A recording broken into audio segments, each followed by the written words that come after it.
Hi all, welcome to CodAffection. In this video, we are going to create an expense tracker application in ASP.NET Core MVC from scratch. The main agenda behind this tutorial is to learn developing an enterprise web application in ASP.NET Core. In this application, I have used feature-rich components like form controls, grid, chart elements, navigational controls, etc. from SyncFusion Component Library. It's free and one of the most favorite component library among .NET developers. These components helps us to focus on the domain of the project rather than implementing inevitable features of the controls or components from scratch. I'm sure you will agree with me once you develop the application along with this video. So please watch till the end of this tutorial. Since this tutorial is lengthy, feel free to change the speed of the video from this option here, or you could use these shortcuts to increase or decrease the playback speed. So here is my Visual Studio 2022. Let's create a new project. Now I will select this template here, ASP.NET Core Web App for MVC. You can easily find this template if you select C# from the first drop-down and Web from the last. Now select the template, click on Next. I will name this project as Expense Tracker. Now let's save the project here. For this project, I'm using the framework .NET 6. Since we are doing this project for a demonstration purpose, I will uncheck this option for HTTPS. Now click on Create. So here we have the brand new ASP.NET Core MVC application. Now before going forward, I have a suggestion for ASP.NET Core beginners. If you have not implemented the basic CRUD operations like insert, update or delete, I highly recommend my previous video where I have explained the basics of ASP.NET Core and implemented the basic CRUD operations with all the details. Link is there in video description and inside the iCard top right corner. If you already know these basics, you are fine. You can easily follow this tutorial. The main agenda behind this tutorial is to get familiar with the components that is required for building a big enterprise application. So without further ado, let's get started with creating models for this application. Before that, let's install required NuGet packages for Entity Framework Core. For that, you can right click on these dependencies here, then select Manage NuGet Packages. Then from this Browse tab here, search for Entity Framework Core. So here we have the basic package, Microsoft Entity Framework Core. Now from this version drop down here, select the same version as that of the ASP.NET Core that we have inside this project. You can see that inside the Solution Explorer. Just expand these dependencies. So here we have the ASP.NET Core framework. Right click on it, then go to Properties. Whatever the version number here, select the same version number for the NuGet package. So just select the version here, click on Install. Now for this project, we'll be using SQL Server database. So we have to install this package here, Entity Framework Core SQL Server. Now select the same version and then install. Now here we have the final package, Entity Framework Core Tools. Select the same version, click on Install.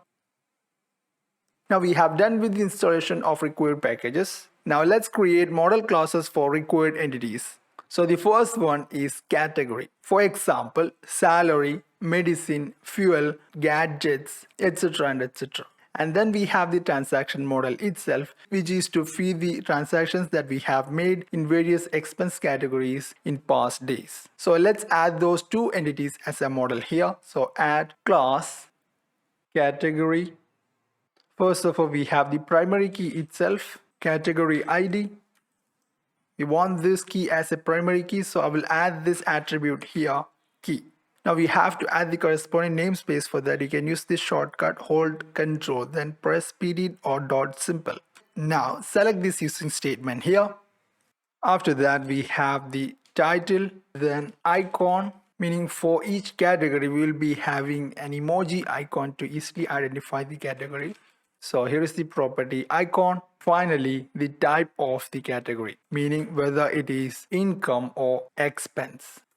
Now for these string properties here, it is necessary to specify the corresponding SQL Server data type. For that, we can make use of this attribute column. Now let's add the corresponding namespace. You can use the shortcut, hold Control, then press period, type name, nvarchar 50. Now let's do the same for these two properties here. In my Visual Studio here, you could see a green squiggly line. It's a warning indicating these properties are not nullable, hence they must be initialized within a constructor of this class. In order to disable this warning, just hover the mouse on any of these properties, then expand this icon and then go through these options just to silence this warning here. Now let's create one more model for transaction. First of all, we have the primary key itself, which is transaction ID. In order to specify the property as a primary key, we can add this attribute key. Now in this transaction entity, we have to save the category ID, which is the ID of the record from this category entity here, in order to specify which type of transaction that we are dealing with. That will be done with a foreign key, so I will explain that in a bit. Now after category ID, we have the transaction amount. Then we have a string property not in order to specify the description of this transaction if there is any, which is not mandatory, so I will specify the data type as nullable string. Now finally we have the transaction date, so here it is date time as date. Now let's specify the default date like this date time dot now, which is the current date. Like this default value, I have to specify the default value for the category icon as an empty string. And then here we have the type property specifying whether we are dealing with an expense or income. So by default, we will specify it as expense, because most of the transactions will be of the type expense in a day-to-day life. Now back to this transaction model here. Now let's specify the category ID. We just need to save the category ID inside this entity. For that, we could do this. We will be having a property of the type int as category ID, which is exactly what we have inside this category model here. See? Which is the primary key of this category entity. Now in order to keep the integrity of the data that we are going to save, we need a foreign key relation between these two tables based on this property category ID. Meaning we can't save a transaction when its category ID is not present inside the base table category here. Now in order to specify the foreign key, we just need to use a navigational property with the same exact name as that of this entity category here. Here we have the navigational property of the type category model, and we will name this property as category itself. So this is how we specify foreign keys between two entities in an entity framework code. There are other ways to create foreign keys, but in this situation, this navigational property is more suitable. Since this is a navigational property, when we create the actual DB through migration, there will not be a column corresponding to this. We have discussed the same in one of my previous tutorial about master detailed CRUD operations in ASP.NET Core. Related links are given in video description. Now finally, let's specify the data type for this string property like we have done inside this category here. So let me copy paste this column attribute. Let's add the corresponding using statement. So here we have defined the entity framework core models. Now let's specify the DB context for entity framework. That let's create a new class here called application DB context. First of all, we have to inherit this from the entity framework core base class DB context. Let's add the corresponding using statement. Now let's add a constructor here. Now during DB migration, these entity model classes here will be converted to corresponding SQL Server tables. It will only happen if there is a property corresponding to these two model classes inside this DB application DB context class here. For that, you can add a property of the type DB set, which is of the type transaction model. Let's name this property as transactions. Now let me copy paste this property for the category. This DB set is of the type category, and let's name it as categories. As you know, during migration, the tables corresponding to these two properties will be named as we have provided here, transactions and categories. Now through this constructor, we have to pass the DB provider that we are going to use, whether it is SQL Server or MySQL, etc., and the corresponding DB connection string. So here we have the constructor parameter DB context options as options. Now we have to pass the same parameter options to the base class, which is here DB context. As you know, the instance of this application DB context will be created through dependency injection. So that we can do inside this program.cs file here. So here we have the dependency injection. For that, we just need to do this builder.services. So here we have the builder object. For adding each services into it, we are calling this collection of iService collections. From that, we just need to call this function addDBContext, which is of the type application DB context that we have just created. Let's add the using statement here.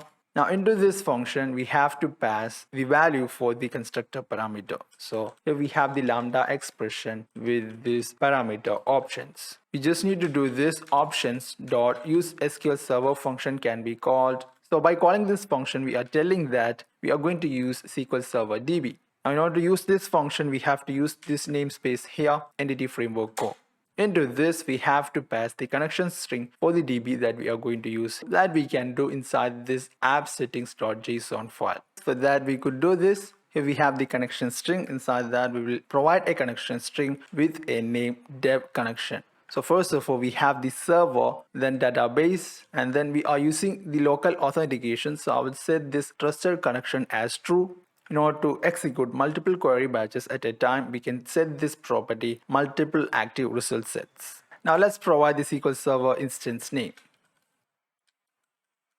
Now let's provide a DB name. It will be transaction DB. So far there is no DB with this name transaction DB. It will be created during the migration. So here we have the DB connection string. Now back to program.cs file. Now into this function, we have to pass the DB connection string that we have saved inside this file. For that, we can use the same object builder. Inside that, we have this configuration property. From that, we can call this function get connection string. Now into this, we have to pass the name of the connection string that we have provided here. So let me copy paste this name.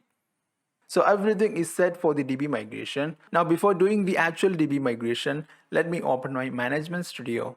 Let's connect with the SQL Server instance here. Now there is no database with the name transaction DB.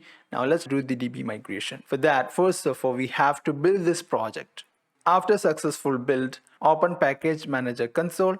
In my case, it is already here at the bottom. If you can't see this package manager here, select project from the solution explorer, then go to tools, then NuGet package manager, then package manager console. Now first of all, we need to create a migration. For that, we could do this add migration, and let's provide a name. I will name it as initial create. Hit enter. As a result of this command execution, there will be a new folder migrations. Within that, we have a C# file with the migration name initial create. It contains the C# code for creating the SQL Server DB or tables with the models that we have here. Okay. Now to create the physical DB according to the models, we have to execute one more command, update database. Hit enter. In order to verify whether this migration went successful or not, we can go to the management studio here and let's refresh this databases node. So here we have the new DB transaction DB. Let's expand these tables here. Now you could see the tables corresponding to the models that we have created, categories and transaction. Let's check their design. As you can see, each of these columns are created as per the model that we have inside this ASP.NET project here. See, all of these properties are converted to corresponding SQL Server table columns. Now, in order to verify whether we have created a foreign key corresponding to this category ID here, for that you can expand these transactions here and let's expand these keys, and here we have the foreign key. Now there is one thing you should know. The foreign key that we have created is of the type cascade delete. So whenever a category record is deleted from here, the corresponding records with that specific category ID will be deleted from this table also. That's what we meant by cascade delete. Not vice versa, meaning when we delete a transaction record here, corresponding category ID record from this table is not get deleted. It only happens when we delete records from this primary table categories here. Now back to the project. Now let me close all of the tabs except this categories model here. Now I'm going to create a controller for the category in order to implement the CRUD operations for this entity. So Solution Explorer, right click, then add controller. From this left panel, we have selected controller under MVC and select this template here, MVC controller with views using entity framework. Now for this controller, category will be the model, and here we have the DB context, application DB context. Now we have selected all of these options here. Now I will name this controller as category controller. Click on add.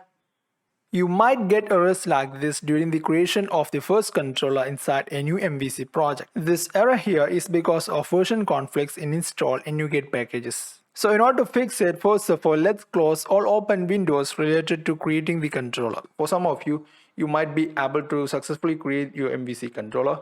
If you are having struggles to create your first controller because of the errors that we have just seen, you can go to manage and NuGet packages. Then go to this tab here, updates, select all of these packages and go for the update.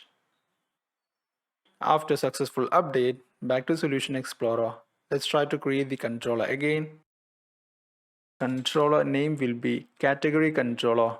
Click on add. Finally, as a result of the scaffolding mechanism, here we have the controller category. You can see various action methods for the CRUD operation of the type get and post. We don't need all of them, we will get into that in a bit. Now inside this controller, here we have the constructor of the controller and it is having this parameter of the type DB context. So the value of this DB context, as I mentioned in all of my previous videos, the value of this DB context class instance will be passed from the dependency injection in ASP.NET Core. It will be assigned to the private property here underscore context. Now in rest of the action methods, in order to interact with the DB, this private property is used. Now let's run this application without debug mode. For that you can click on this run icon here. So here we have the default view of the application. As you can see, this is the home page and this is rendered from this default controller here, home. Okay. To be specific, the index action method of home controller is rendered. So here we have the action method index and you could see the corresponding view here. Okay, index. Now you must be wondering this, why am I having this dark background here? If you have watched my previous videos, you know that I always recommend dark mode or dark background. Inside this Chrome browser here, I'm using this extension Dark Reader just to avoid the eye strains from the white screen. See? Right now, if you're watching this tutorial from a dark room, you will definitely feel the eye strains because of the white screens here. Now, in order to avoid the eye strains because of the bright screens, I always use extensions like this in my web browser, or I will be using dark themes on our editors. So hope you understood my intention here. Now let's switch back to the dark mode. As we go forward, we'll be using custom CSS to make the background darker without the extension here, okay? Now, as we all know, the default routing of this application is configured inside this program.cs file here. So first of all, we have the controller name, then action name, then if there is any query parameter, that will be considered as the ID here. So by default, it is home, then index will be the default action name. So that's what we have here.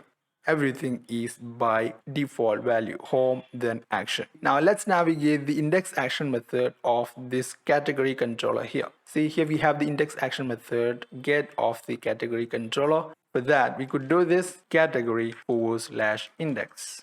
Now as you can see, this index action method is trying to retrieve all of the records from the categories table and which is to be displayed within this HTML table here. Okay.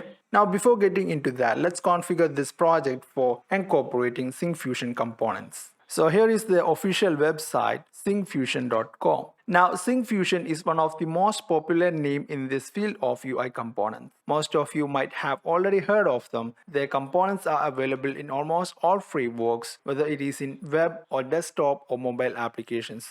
And most of you could use them for free, so that's one of the reasons for including their components in this project. Now let's check what SyncFusion has for an ASP.NET Core developer. So go to products. Here you could see the ASP.NET Core. Now let's go to the demo.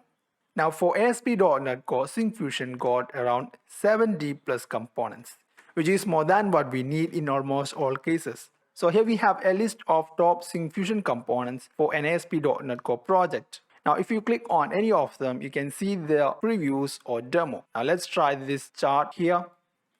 So here we have the preview of the component chart and you could see the corresponding preview or source code which is responsible for the demo here. okay, and thereby you can copy paste the source code here and you can customize the component as per your requirement. Now for customizing and understanding a SyncFusion component, we have SyncFusion documentation and API reference. For that, back to this demo page here, at the bottom you could see this link for documentation.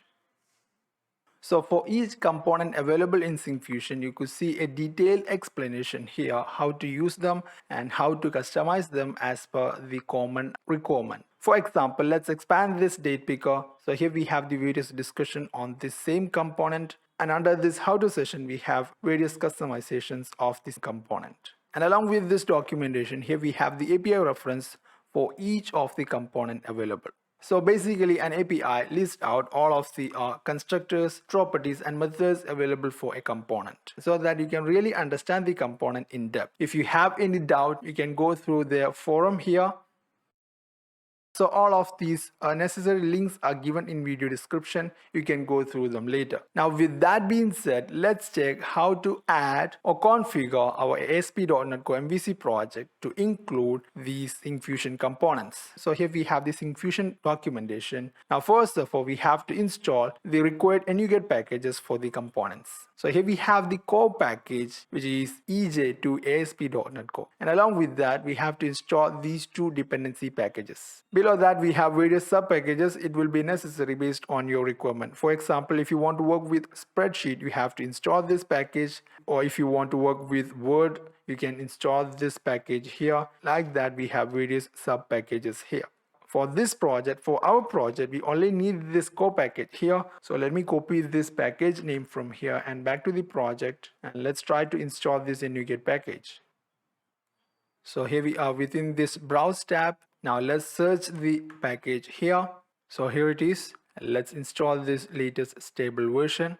So here we have successfully installed the core package. Along with that, I hope these dependencies will be installed. Now we have to configure this MVC project as mentioned inside this getting started session here. So go to this session here, tag helpers in ASP.NET Core MVC. Now first of all, we have to import the SyncFusion tag helper to view imports.cshtml. So let me copy this, go back to the project and pasting here inside this views, view imports.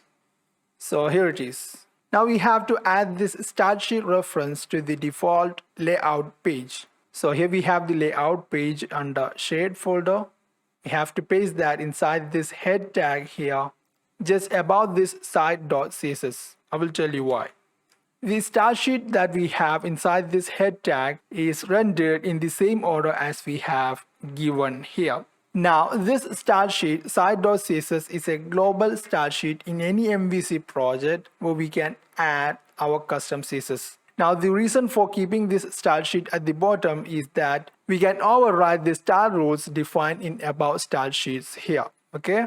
Now back to the documentation, we are almost done. Now we have to add a script reference like we have done with the start sheet. Let me copy this and we have to paste that just above the head end tag as you can see here. So here we go. Now finally we have to register the SyncFusion script manager with this script tag here. For that we just need to copy paste this tag just above the body end tag. So here we have the body end tag. So I will paste it here. Now we can use the SyncFusion components simply like this calendar tag here. The only thing that we have left here, the SyncFusion licensing. I will show you how to get a free community license from SyncFusion in a bit. Now back to the category controller. Now first of all, I will start with this create new view here, which is just to create new categories. Now as we all know, by default MVC projects are using Bootstrap components. That's why we have the Bootstrap start sheet reference up here. See? But in this project, I will be using SyncFusion components wherever possible. Now let's navigate the create view and its action method responsible for this view here. So category controller, inside that we have this get action method create, and it is returning a view here and it should be the inside this folder category. So here we have the view with the same name as that of the action method create, and this is what we are showing inside this view here. Now I'm going to replace this normal text box with SyncFusion text box. So go to the documentation here. So here we have the text box. Now let's check what we have inside this getting started session. See, all of these imports for the tag helper and style sheet are already done. Now we just need to add this element instead of the normal text box. So I will just copy this text box from here and let's replace that here in this view. So first of all, we have to remove this label and this text box control for the title. Instead of that, we can paste the text box here. Now for any SyncFusion component, they recommend a unique ID. So I will name this component as title. Now the placeholder will be title itself. So I will copy that from this validation component here. We will be talking about validation in a bit. All of the components or elements inside this form is created with an HTML controller using the model that we have here. This is what we have mentioned during creating the controller, and because of the scaffolding mechanism, it creates the controller with required views inside this category folder. We want to use the same model properties for creating the controllers here. We don't want to take away of the benefit of reusing the model for creating views. So in order to retrieve the values from this model into this text box, we can do this. Value, which is a property of the SyncFusion component, and we just need to pass title here, like we have done with normal HTML controls. You see here we have the tag ASP4, which means the value of this text box is retrieved from the property icon of this model here, which is what we are doing with this SyncFusion component. By passing the value from this property, we are reusing the model for creating corresponding HTML elements. Now, in order to see the available properties of the SyncFusion component text box, you can go through the API reference here. Now, within this search box, you can type text box, and here we have the text box under inputs. Click on it, then you could see the available properties for this component. You see, here we have the property value, which set the content of the text box. Similarly, we have various properties to customize the component as per our requirement. Now let me save the changes here and let's build this project. Now let's check how this SyncFusion component looks like. You see, here we have the text box for title, and which is different from the default HTML text boxes here from Bootstrap. I want to talk about this warning here. This is showing because we are using the SyncFusion components without registering the license. For now, let's ignore that. We will get into that in a bit. Now let's change the appearance of this text box like this one here. First of all, the reason of this text box appearance is due to the default style sheet from our SyncFusion, which is what we have imported inside the layout page here, this one, material.css. Instead of that, we'll be using a different style sheet. So I will just comment this style sheet reference here. Now back to the documentation. Now inside this appearance session here, you could see the built-in themes. Now for our project, we'll be using Bootstrap dark theme. For that, here we have the corresponding style sheet reference. So this dark theme will give a dark background for all of the SyncFusion components. As I mentioned, the current dark background is from this extension here. From now onwards, I will disable this extension for this website, and then we'll be making use of this style sheet. So first of all, I will just copy this link reference and let's paste that here. Instead of this style sheet, we have to use this one. Build the project, back to the application. Boom, that's it. So here we have a SyncFusion component and it is having a dark background. Now the entire web page background is not changed to the dark mode. We have to do that by custom CSS. For that, back to the global style sheet here, site.css. So here we have the body. First of all, let's set the background color to this custom color here. And then I will set the foreground color to white. So that will solve the problem for now. Further customization will be done as we go forward. Now we have stuck with the placeholder that we have provided inside the text box here. You see, it's always showing here. Instead of that, either it should work as a placeholder or it should work as a label, as we can see here. For that, back to the text box documentation. Now if you scroll to the bottom, you could see this session floating labels, meaning the placeholder value that we have provided will act as a label for the text box. For that, we can make use of the property float label type. You could see the same API property inside this API documentation here. So back to the project, floating label type to always. Let's build the project, back to the view. Boom, that's it. Still the value is title, which is because of directly passing it as a string instead of this. Just pass like this. Model dot title. Let's build the project again, back to the view. Here we are getting a null object reference error. Let's check the corresponding action method. So here we have the action method, which is returning the view, and inside this view we are not returning an instance of the category model, which is what we are expecting with the model of this view here. So I will do this. I will just return a new fresh instance of the model, new category. Build the project, back to the view. Now it works perfectly fine. Now compared to the default text boxes here, this SyncFusion text box looks somewhat smaller. Now to fix that, let's look what we have inside the documentation here. Go to this size mode under appearance. As mentioned here, we can make the components look bigger. We just need to add this class to the body of the application. So based on the absence or presence of this class, SyncFusion components will be made bigger. Okay, so let's paste the class here. And we have to do one more thing as mentioned here. We just need to change the overall font size to X large. So let's copy paste this to the global style sheet. Boom, that's it. Now if you go back to the view, here we forgot to add the name attribute for this control, which is one of the important things for a text box or a form control, because the data from this text box or input controls will not be posted to the corresponding post action method of this controller. Here we have the post action method, and we are expecting this title property here. It will only be posted if the corresponding HTML element is having the same name attribute. So we have to pass the name here, title.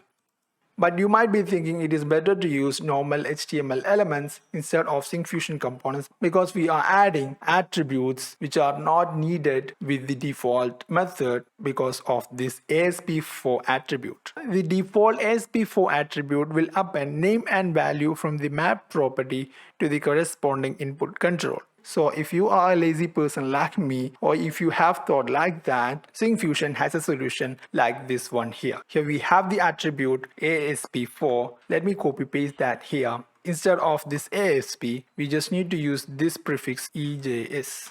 That's it. Now we don't have to separately mention the name and value of the control. It will be applied because of this attribute here. And we don't have to use this @ syntax. It is already assumed. Instead of using two HTML elements, here we are using single SyncFusion component. Now like this, we can use rest of the form elements from SyncFusion alternatives. So let's replace these icon controls with SyncFusion components. So I will just copy paste this for icon here, and let's change these attributes accordingly.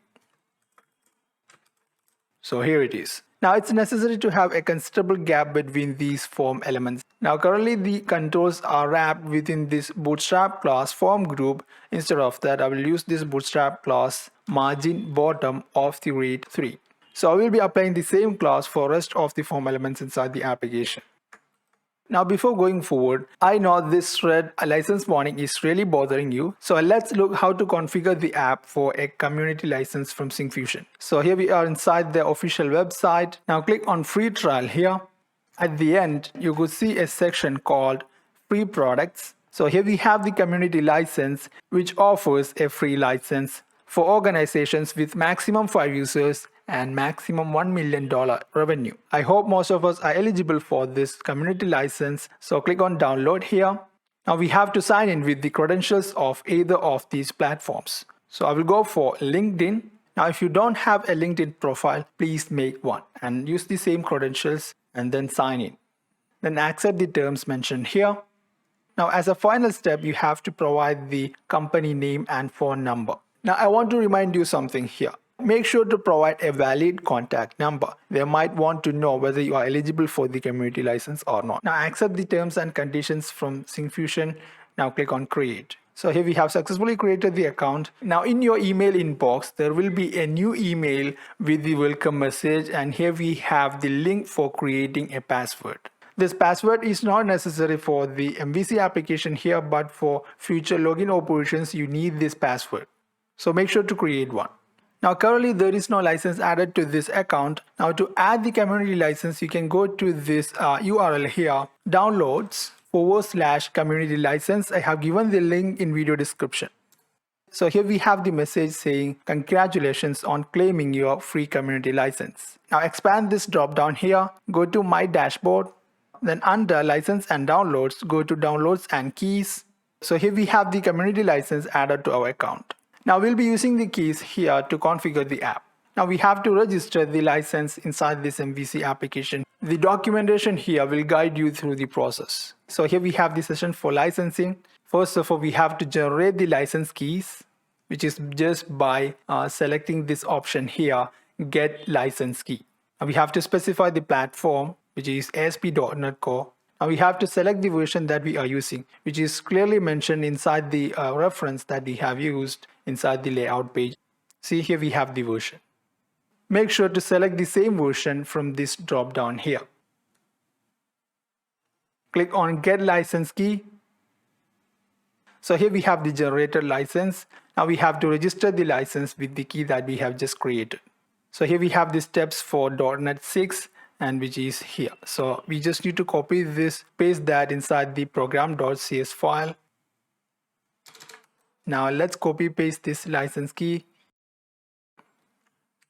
Now let's build the project. Now let's check whether we have the same warning or not. Boom, that's it. Now let's find a SyncFusion alternative for this type control here. Actually, it is meant to save or feed whether the category is of the type expense or income. For that, normally we use a group of radio buttons so that we can select one option at a time from multiple options. In this documentation here, it is mentioned under this button group here. As you can see, this controller is used to group buttons like this. But instead of buttons, we can use radio buttons also, which is mentioned inside this selection and nesting. For single selection from multiple options, we can group radio buttons like this here. Each radio button is coming with a label along with it. And the entire radio groups is wrapped with a div with the class eButton group. So I'll be using this same group of radio buttons for this type control here. First of all, I will copy paste the demo code. So here we have the existing controls for the type. Let's replace that with the copied code. Here we have 3 radio buttons. Instead of that, we only need 2. So let me remove the extra one here. So as you can see, type is equal to radio and we need an ID. And we have to assign same name for all radio buttons inside the group. Then only the corresponding value will be posted to the corresponding property type here. So we have to use the name as type for both of these radio buttons. Now for the first radio button, the value will be expense. We have to show the same inside the label beside it. So here we go. Now for the second radio button, the value will be income. For radio button, we need one more property called checked. And we want to assign a boolean value to mark whether this radio button is checked or not. For that, we can compare the value inside the model. So inside the model, we have the property type. If it is equal to expense, then this radio button will be checked. Let's wrap the entire C# code within parentheses. Now by default, the value of the property type is expense. It will be the case in most of the transactions. So that's why we have set it as expense as a default value. Now let's copy paste this for this income radio button here. Instead of expense, let's change this to income. Let's build the project and back to the application. Boom, that's it. Now I want to show this group of radio buttons as a first element inside the form. So back to the form, let's move up here in the order. And instead of the class form group, we're going to use this class here. Now as you can see, we need some customization for this group of radio buttons. Like the shadow when we select a radio button from the group. Now in order to customize the control, I'm going to add a custom CSS class here, custom RBT group. Now let's define the class inside the global style sheet here. This is for radio button group. So here we go. First of all, we will assign the width 100% and each of the radio button inside that will be having a 50% width. And then here we have some extra styles to make it more appealing. Don't worry, I will be providing the complete project repository link in video description. You can copy it from there. Build the project and back to the application. Boom, that's it. Now let's try to submit this form so that we can create new categories. So first of all, we'll select the expense category here. So the first category will be travel. Now through this icon control here, you can provide the emojis like you can see here. So in order to provide an emoji here, you can use the shortcut on your Windows, hold Windows key, then dot or period symbol. Unfortunately, in my system, it's not working since I'm using the latest Windows 11 OS. So if you are facing the same problem, you can go to this website here, Emojipedia, and then provide a description of the icon that you are looking for. So here we go. Let me copy this and paste in here. Now click on create. Boom, that's it.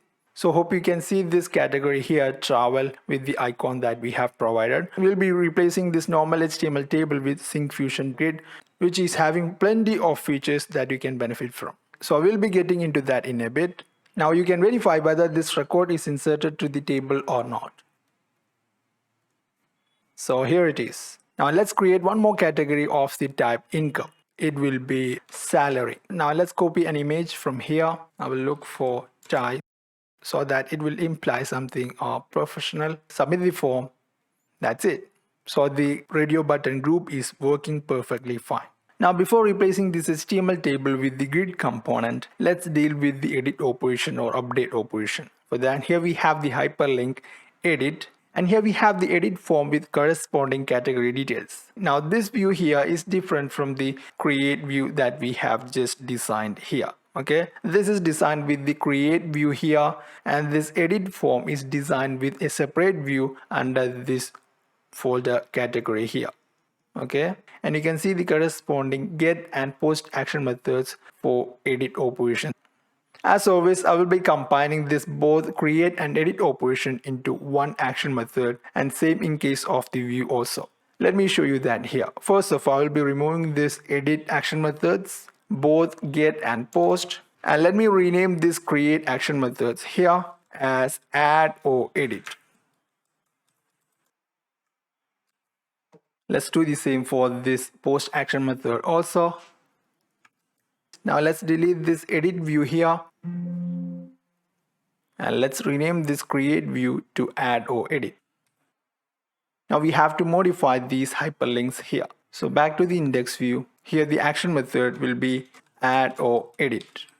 And let's do the same for the edit hyperlink here. So both of these hyperlink will make a get request to the same action method add or edit. So we have to modify the corresponding get action method accordingly. First of all, I'll be adding a parameter ID. By default, its value will be 0. So for create hyperlink here, we are not passing any parameter ID. You could see the ID here passed to the add or edit. So if ID is not passed, the default value 0 will be taken. So if ID is equal to 0, to the view add or edit, we'll be passing a fresh instance of the model. If that's not the case, we have to return a form for the edit operation. So in that case, we have to return the category model for the given ID. For that, I will just copy paste this line. Now in order to return the category for the given ID, I could do this _context.categories.find method can be called. Inside that, we just need to pass the ID. Now let's build the project and back to the application here. Now let's try this create new link. It's perfectly fine returning a fresh form. Let's try the same for this edit operation. Boom, that's it. Here we have the form populated with the given category ID 1. Let's try the same for this income record. Yes. Now we have to modify the view, add or edit accordingly. Now most importantly, we have to modify this form post action method here. We just renamed it to add or edit. Now this form is used for both insert and update operation. For edit or update operation, we need an extra property which was an optional for the insert operation.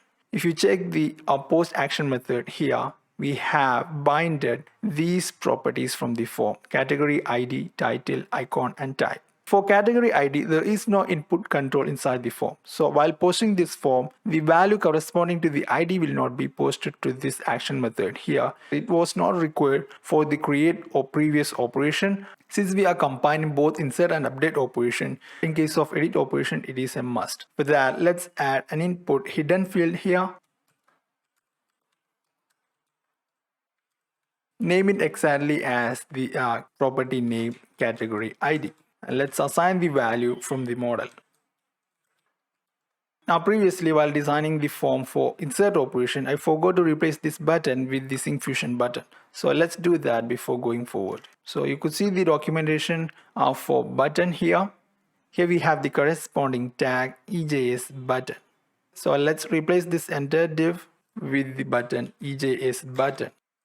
ID will be submit. This button should be of the type submit, and the content which is to be displayed inside the button will be submit. So here we have the submit button. I want to change the color of this button, which is what explained inside types and styles here. We just need to assign corresponding color class to this property CSS class. These class names are similar to the Bootstrap color class names. We have to show the button in green color. So I will copy paste this property here. Back to the app. That's it. Now let me remove these extra headings here. And let's increase the grid column to 7 here. So which is taking more than what we need. So I will do one thing. Let's reduce the width assigned to the content in layout view. So here we have the layout. Let me collapse this top nav here. So here we have the Bootstrap class container, and we need to add a top margin here. So margin top of the range 5, and let's wrap everything within a div with the class row. Now let's justify the content at center. Now for the content, we'll be taking only 10 columns. So call MD 10. Now let's move this content to this column here. Now rest of the rearrangement can be done inside the edit view here. Let's wrap everything within a div called Widget. This is a custom class that we are going to define. Now let's assign maximum padding from all the sides, and let's move the form into the new div. Now let's define this class Widget. So here we have the style sheet site.css. So here we have the widget class. Set the border radius and background color. Boom, here we go. Now since we have a small form here, we have left a considerable space on right side. In order to fill up that, I'm going to add an icon to fill up the space available here, which is also available in SyncFusion. You could see that under appearance, icons. It contains most frequently used icons. The documentation here clearly explains how you can use these icons. Now let me enable this dark mode here. Now you know what? SyncFusion Component supports other icon libraries also. Hence, I'm gonna stick with Phone over some icons, which is my go-to icon collection. So let's grab corresponding CDN reference, Phone over some icons, CDN reference. Most of the time I use cdnjs.com. Now let's copy this all.min.css tag here. Let's paste that inside the layout page just before this site.css. Now back to the add or edit view. We already took 7 columns here. Now we have left 5 columns. So let's use that for the phone over some icon.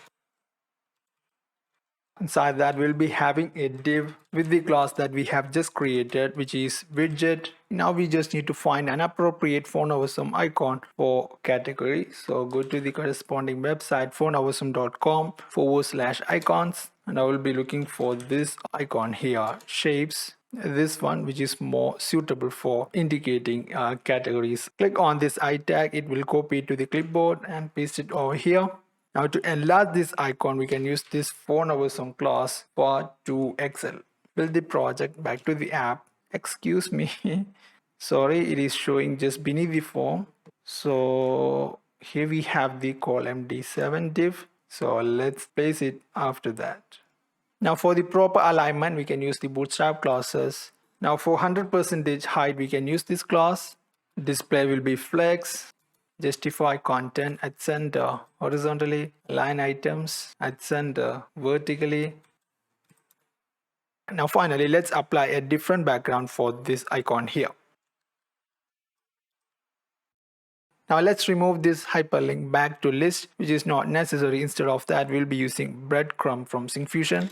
And also let's remove this footer from layout. Okay, that's enough with the design. Let's move on with the update operation. For update operation, we are showing the form with the corresponding code details. Now when we submit this form, we have to update the changes that we have made inside the form for the corresponding record. So here we have the corresponding post action method, add or edit. So for insert operation, we are just adding the category model to the context. Now here we just need to add the if clause to check whether we have an insert or update operation. We can check that from the category ID itself. If it is equal to 0, we could say we have an insert operation. Otherwise, we have an update operation. So that's what we are handling inside this else block. If we have an update operation, we will do this context dot update method can be called. Into that we can just pass the category model.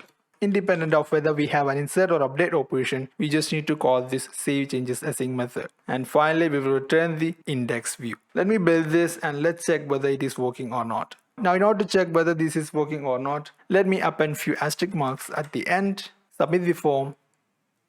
It's not working, something is not correct. It should be related to the hidden field because that's the only change that we have made inside the form. So here we have the hidden field and its value is category ID, which is as it is the string that we have passed here. So instead of that, just use this @ syntax model dot category ID, build the project, back to the view. Now it's fine. Let's add few asterisk marks at the end. Submit the form, boom, that's it. So here we have the updated category. Now we will be doing the delete operation later, and we also need to implement form validation here. Before that, I just want to replace this HTML table with the SyncFusion grid, which is what I'm most excited about. So let's do that first. Now the list of inserted records are retrieved inside the index action method here, and which is displayed inside the index view for the category. Now let's get rid of this table here. Now go to the documentation. Now you can see the component grid. Now here we have the controller EJS grid. Now everything about this component is documented in detail here. Okay. Now let me show you how to use them in our project for listing inserted categories. Let's add the bootstrap grid system like we have done with the add or edit view. Now inside the second column here, we can show an icon, font over some icon like we have inside this form here. So here we have the component EJS grid. So here we have the ID. Now the list of categories that is returned from the index view can be made available inside the view with the model syntax here. Now we are going to assign that to this component with the property data source, which is a property available for the grid. So model. If you want to know the available properties for the component, you can go to the API reference like I have shown before. Search for the component. You can see the component grid under SyncFusion EJS grids. And here we have the list of properties available for the component. Now in order to configure columns inside this grid, we can make use of this component grid columns. For each column, we could do this grid column, specify the header text. First of all, we have the category itself, which is the title. Now, with this property field, we have to specify the property which is to be binded to this column here. So we are going to assign this title property to the first column. Now let me copy paste this below. Now let's specify the type here, and here we have the corresponding property. And then we'll be having a column called actions. Inside this column, we'll be showing the buttons for edit and delete operation. We can do that in a bit. Now let's build the project, back to the view, boom, that's it. So this is how the default grid looks like. Now first of all, I want to remove these grid lines here. For that, we can make use of this property grid lines is equal to none. Now let's add some custom CSS rules for the grid inside the global style sheet site.css. Now for better clarity, inside this custom CSS rules, I will add everything in ascending order. So let's put the grid here. Now I will paste the CSS rules that I have prepared for the grid. Now please excuse me for putting these CSS rules directly without explanation. If you are going for the explanation, now this tutorial will be even longer, so we don't want that. You can see all of these classes are from the SyncFusion library itself. You can see them if you inspect the controller. Let's save and build the project and back to the view. So this is how the component looks like with the custom CSS rules that I have just added. Now for better demonstration of the features available inside this grid, let me add few more categories into the form. For that, for now, I will be using the URL here add or edit. In a bit, we'll be adding a separate button to navigate the fresh form. Now in total, we have 10 categories here. Now while adding categories, we have mentioned the icon in a separate text field. Now we want to show the same inside this table here. For that, back to the category model, we are going to add a new property just for the purpose of combining both of these title and icon, and we'll be showing that property inside the first column here. This property has nothing to do with the structure of the corresponding table, so we have to mark this with the attribute not mapped. Now here we have the property of the type nullable string, and let's name this property as title with icon. Now we are not going to use this property for assigning the value, so let's remove this set accessor here. Now we could do this return, so we just need to concat both icon and title. In between them, let's add a white space. Now let's use this property for the first column here. Build the project, back to the view. That's it. Now instead of showing this category type as expense and income, I want to show them within Bootstrap badge, which you can see inside the documentation of the Bootstrap here. Now I want to show them inside these badges here. Now if you have such a requirement for displaying the data within a column, we can use templates within grid. Let me show you that here. Instead of directly passing the field as type, we can use this property template. Now all of these are mentioned inside the documentation. Let me show you that first. Under columns, you could see this column template. You see here we have the template attribute, and the template is defined here within a script of the type X template. We'll be doing the same. So let me copy this and just paste it over here. The corresponding ID will be type column. Let me get rid of this default div here. Now we can have the Bootstrap badge like this. Class is equal to badge. Now here we have to put the property type from the model here. For that, we can use this syntax with the $sign, just like the string interpolation in JavaScript. Type. So this property will be replaced with its value during the rendering process. Now let's paste this ID here. Now make sure to prefix the ID with the hashtag like this. Now along with the badge, we have to add the background color. So based on whether we have an income or expense type, we can change the background color. For that, we can have this if clause. Just use the $symbol, and inside that we have the if clause. Now let's specify the condition here. If type is equal to income, we will apply this background color BG success. Now here we have the else part. Now let me duplicate this span and let's move it over here. For expense, background will be danger, BG danger. At the end, we have to close the if clause like this. Sorry. Now that's fine. Now before going forward, let me apply my latest favorite font for the application. So go to Google Fonts. Name of the font family is Inter. So here it is. Select the weights 300, 400 and 700. Now let's copy paste this link reference inside the layout view. I will just paste that just above this site.css. Now open site.css and let's apply the font family here. And let's apply in general with this asterisk selector. So this will apply the font family to all the components, and here we have to exclude font awesome icons, so we can have this. And if you want to exclude the SyncFusion icons, you could do this. Save this, build the project, back to the view.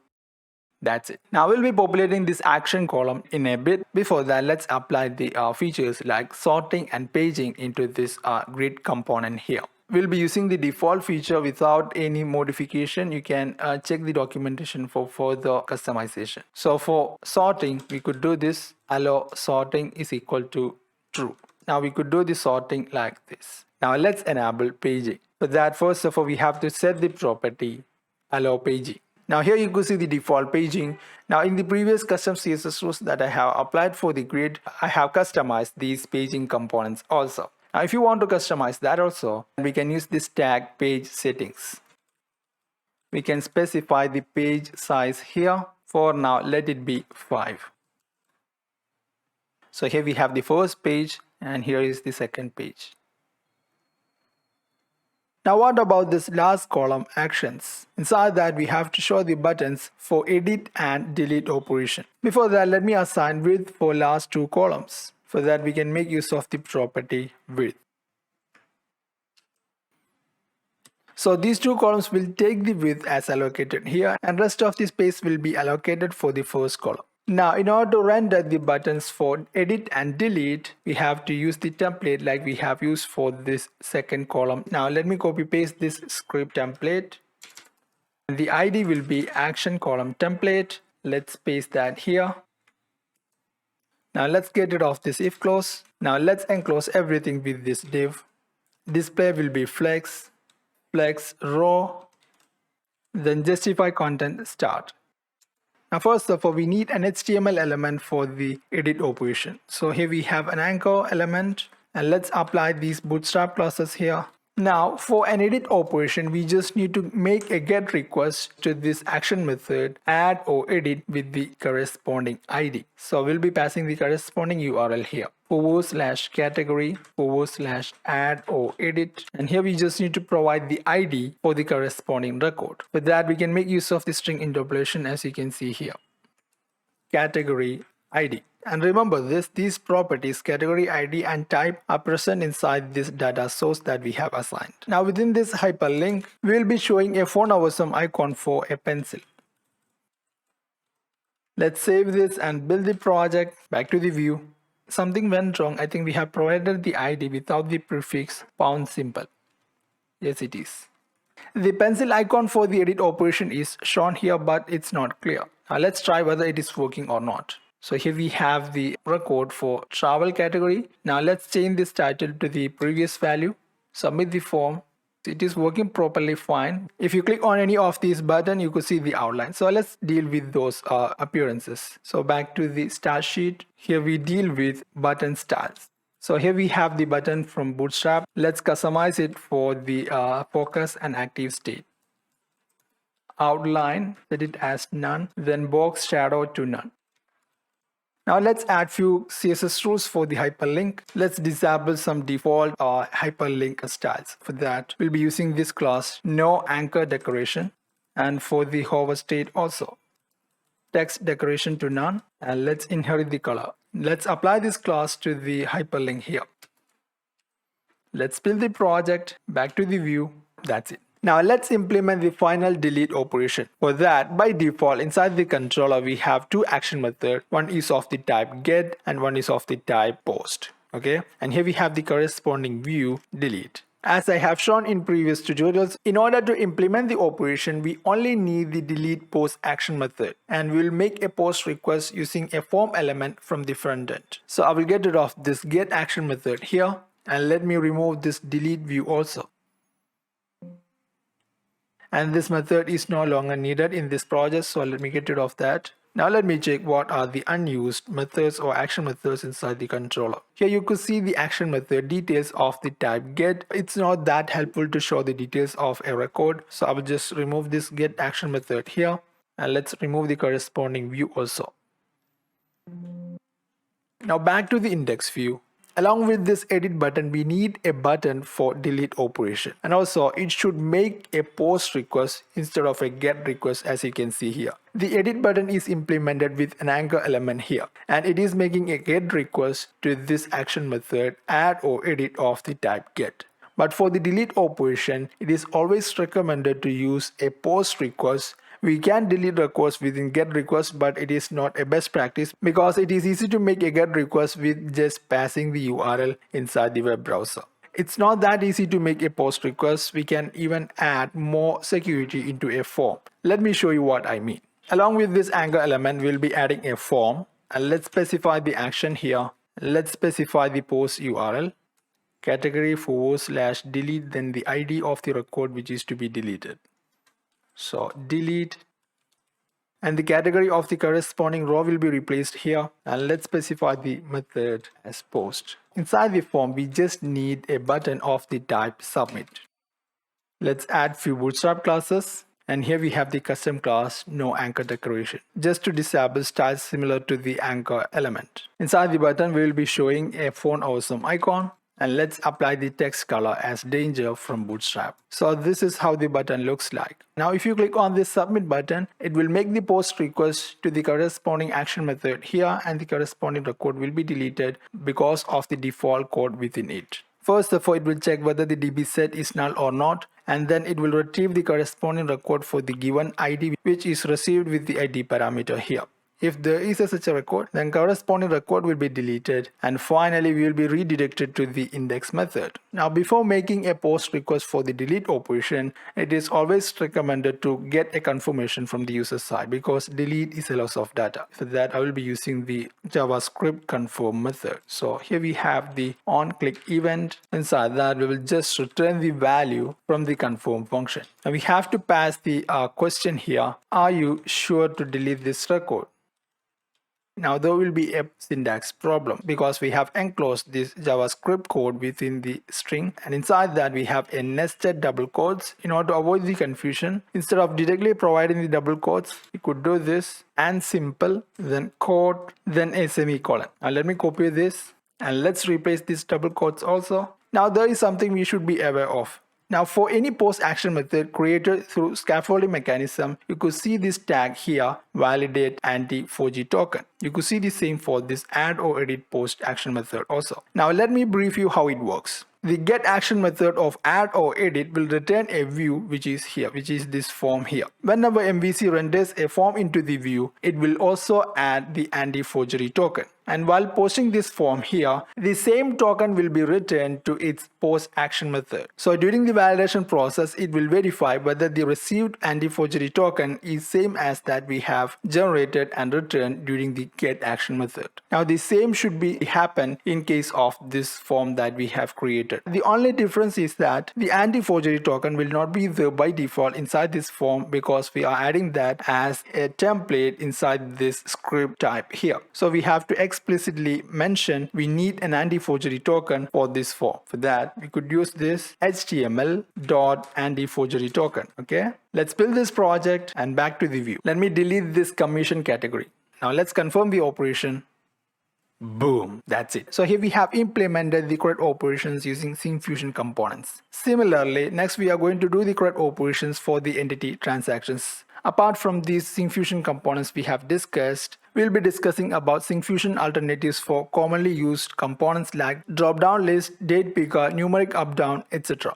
Before that, I want to add something common to all the pages inside the application, which is the title and also the breadcrumb, which is used for showing the location of the page inside the application. First of all, I will start with the fav icon of this application, which you can see inside the web browser tab up above. So the default fav icon can be seen inside the application, inside this www root here. So this is what I have done. I have created a logo which is a PNG file, okay? And with the help of this website here, I have converted that PNG to fav icon, which you can see here inside this folder, okay? We just need to drag and drop these files inside this folder here. Confirm the replace operation. Back to the application. Let's reload this. It's not showing the new fav icon. So I will do this in my Chrome web browser. Control H for history. Now let's clear the browsing data. And then we just need to select this option for cached images and files, clear the data. Back to the app, let's reload the view. That's it. Now inside this tab title, you could see the action name index and then the name of the application. If you go to the form, it's different. Create, which was the previous name of the view, and then the name of the application, which is applied inside the layout view. So let's correct that here. Here we have the layout view. And this is where the title is applied. The view data title is applied from our views that you can see inside this index.cshtml here. Now let's remove this from here, and from the add or edit view here. We are not going to use this view data. And let's change this title here. We just need the app name, which is expense tracker. Now let's add a heading section describing what this view is all about. For that, back to the layout view, just above this render body, we are going to add a new div using the Bootstrap grid system. Now here we have a flexbox div. Now let's apply a bottom margin here, and here we will be having the breadcrumb component in a bit. Just above that, let's add a div to describe the view. And here also we have some bottom margin. Inside that we have an H3 element. Now we'll be saving the title from each of the views that we have into this view data here. We'll be using this key page title. So let's pass the same from our views. So here we have the index view. Here I will set it as categories. Now let me copy paste this into this add or edit view. Now inside the view we have a form for both creating a new category and editing an existing category. So based on the value of the model ID, we can decide the title. So this is what we do. We have a ternary operator with the category ID. If it is equal to 0, we'll be showing create a new category. Else edit category. Let's build the project and back to the view. That's it. So here we have the index view. Let's go to the edit view. So the title is edit category. Now let's check the title inside the fresh form. For that I will edit this URL up here. So here we have the corresponding title. Now let me go back to the list of categories. At present, if you want to create a new category, we have to edit the URL manually. In order to avoid this, let's add a button inside the heading section here. So back to the layout, we'll be adding a new div here. Inside this we can have the button. Before that we need to enclose this heading in another div like this. And we'll be applying this bootstrap class flexgrow1. Okay, now let's wrap the heading with the new div here. Now this is how it works. Inside the second div we'll be having a button, and rest of the space after the div will be allocated to the heading div here. So here we have the button anchor. Let's apply the bootstrap classes. And here we have the link reference, and this will be passed through the view data. So it will be assigned from this page action URL. Now the text will be assigned from another view data, page action text. Now this anchor button is not necessary in all the views, only when this view data is assigned. So we'll be having this if clause. We'll be showing this anchor button only when this view data key is assigned. Now I want to show this action button inside this index view only, not inside this add or edit view. Okay, so let's assign those view data inside the index view. For creating fresh category, the URL will be like this, category/add or edit. Boom, that's it. Now in order to create a new category, we can make use of this button here. Now in order to go back to the list of categories or the index view, we'll be adding the BreadCrumb component just below the title here. You can learn more about the component BreadCrumb from this SyncFusion documentation here. See, in order to add the component, we could do this EJS BreadCrumb. First, so for the ID, let's keep it as it is. We can make the customization in a bit. Let's build this back to the view. So by default, it looks like this. Now instead of this separator as a /, I want to use font awesome icon as a separator. So let's make the modification here. We can use this property separator template. So here we go, HTML row. Since we are passing the HTML element into this property, we have to use this row method. So here we have this span element, and let's apply the corresponding font awesome classes here. Make sure to close these tags accordingly. Otherwise, you will get the red squiggly line as you can see here. Let's build the project back to the view. So that's it. Now let's go to the edit view. So here we have the corresponding breadcrumb. Now if you want to go back to the list of categories, you can click on this hyperlink here. Now in this breadcrumb, I just want to disable the default hyperlink styles here. So let's customize that inside the global style sheet. For now, I will just paste the custom CSS here. So basically, the SyncFusion component will be having this class by default. And here we have suppressed the default anchor element styles. Now it looks fine. So that's enough with the category controller. Let's create a controller for the transaction entity. And let's do the correct operations like we have done here. So we'll be following the same procedures. So first of all, let me create the transaction controller. Select the transaction model. And I will name this controller as transaction controller. Now click on add. So here we have the transaction controller created through the scaffolding mechanism, and hence it has the default action methods. Now to implement the correct operations, we'll be only using the action methods like we have used inside this category controller here. So first of all, I will remove the extra action methods here. We don't need this details action method. We'll be renaming this create action methods into add or edit in a bit. Now let's remove this edit, post and get action methods. We don't need this. We don't need this get delete action method, and this function will not be used. So let me get rid of that. Now let's rename this action method to add or edit like we have done with the category controller. Now let's make the corresponding modifications inside the views folder here. So here we have the folder transaction. We don't need these views, delete, details and edit. Let me rename this view here to add or edit. Okay, that's enough. Now let's build this project and back to the view. Sorry, something went wrong. Sorry, I accidentally removed the folder for controllers. So go to the recycle bin. So here we have the folder. Let's restore it. Back to the Solution Explorer. Here we have the controllers folder. Let's build the project again. Now let's navigate into the transaction controller. So here we have the index view of the transaction controller. First of all, let's correct the heading part here. So let me copy paste these view data from the category index view into the transaction index view. Page title will be transactions. Page action text will be new transaction. Okay, and here we have the corresponding action URL transaction/add or edit. And let's get rid of these extra hyperlinks here. Build the project, back to the view. Okay, that's it. As you can see, this header part is already designed inside the layout view that we can see here. So here we have the layout view, and inside this div we have designed the header that we have just modified. And the dynamic values that we want to apply is passed from the corresponding view index. Okay. Now let's start with the transaction form here. So this is the default form with the Bootstrap UI. Now let's replace them with SyncFusion alternatives. So back to the add or edit view of the transaction controller. First of all, let's get rid of this heading part here. Now let me move this category add or edit along with the transaction add or edit. So here we have the view data that we have passed from the category form. Let's copy paste this into the add or edit view here. So basically here we are trying to dynamically provide the page title based on the primary key. In case of this view, transaction ID is the primary key. If it is equal to 0, the title will be create new transaction. If transaction ID is a non-zero value, then the title will be edit transaction.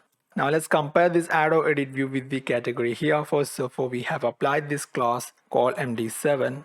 So let's apply the same class here.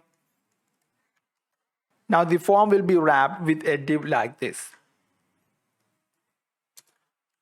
Let me collapse this form. And after the form, we have displayed a font awesome icon just to fill up the space. So I will just copy paste the same div into the transaction form here. Let me duplicate this and let's open the category form. Okay. Now let's apply a font awesome icon like this. So here we have the corresponding font awesome icon. Let's build the project. Sorry, here we have the error object reference not set to the instance. We forgot to pass a fresh instance inside the add or edit action method. For now, let's pass the fresh instance of the transaction here.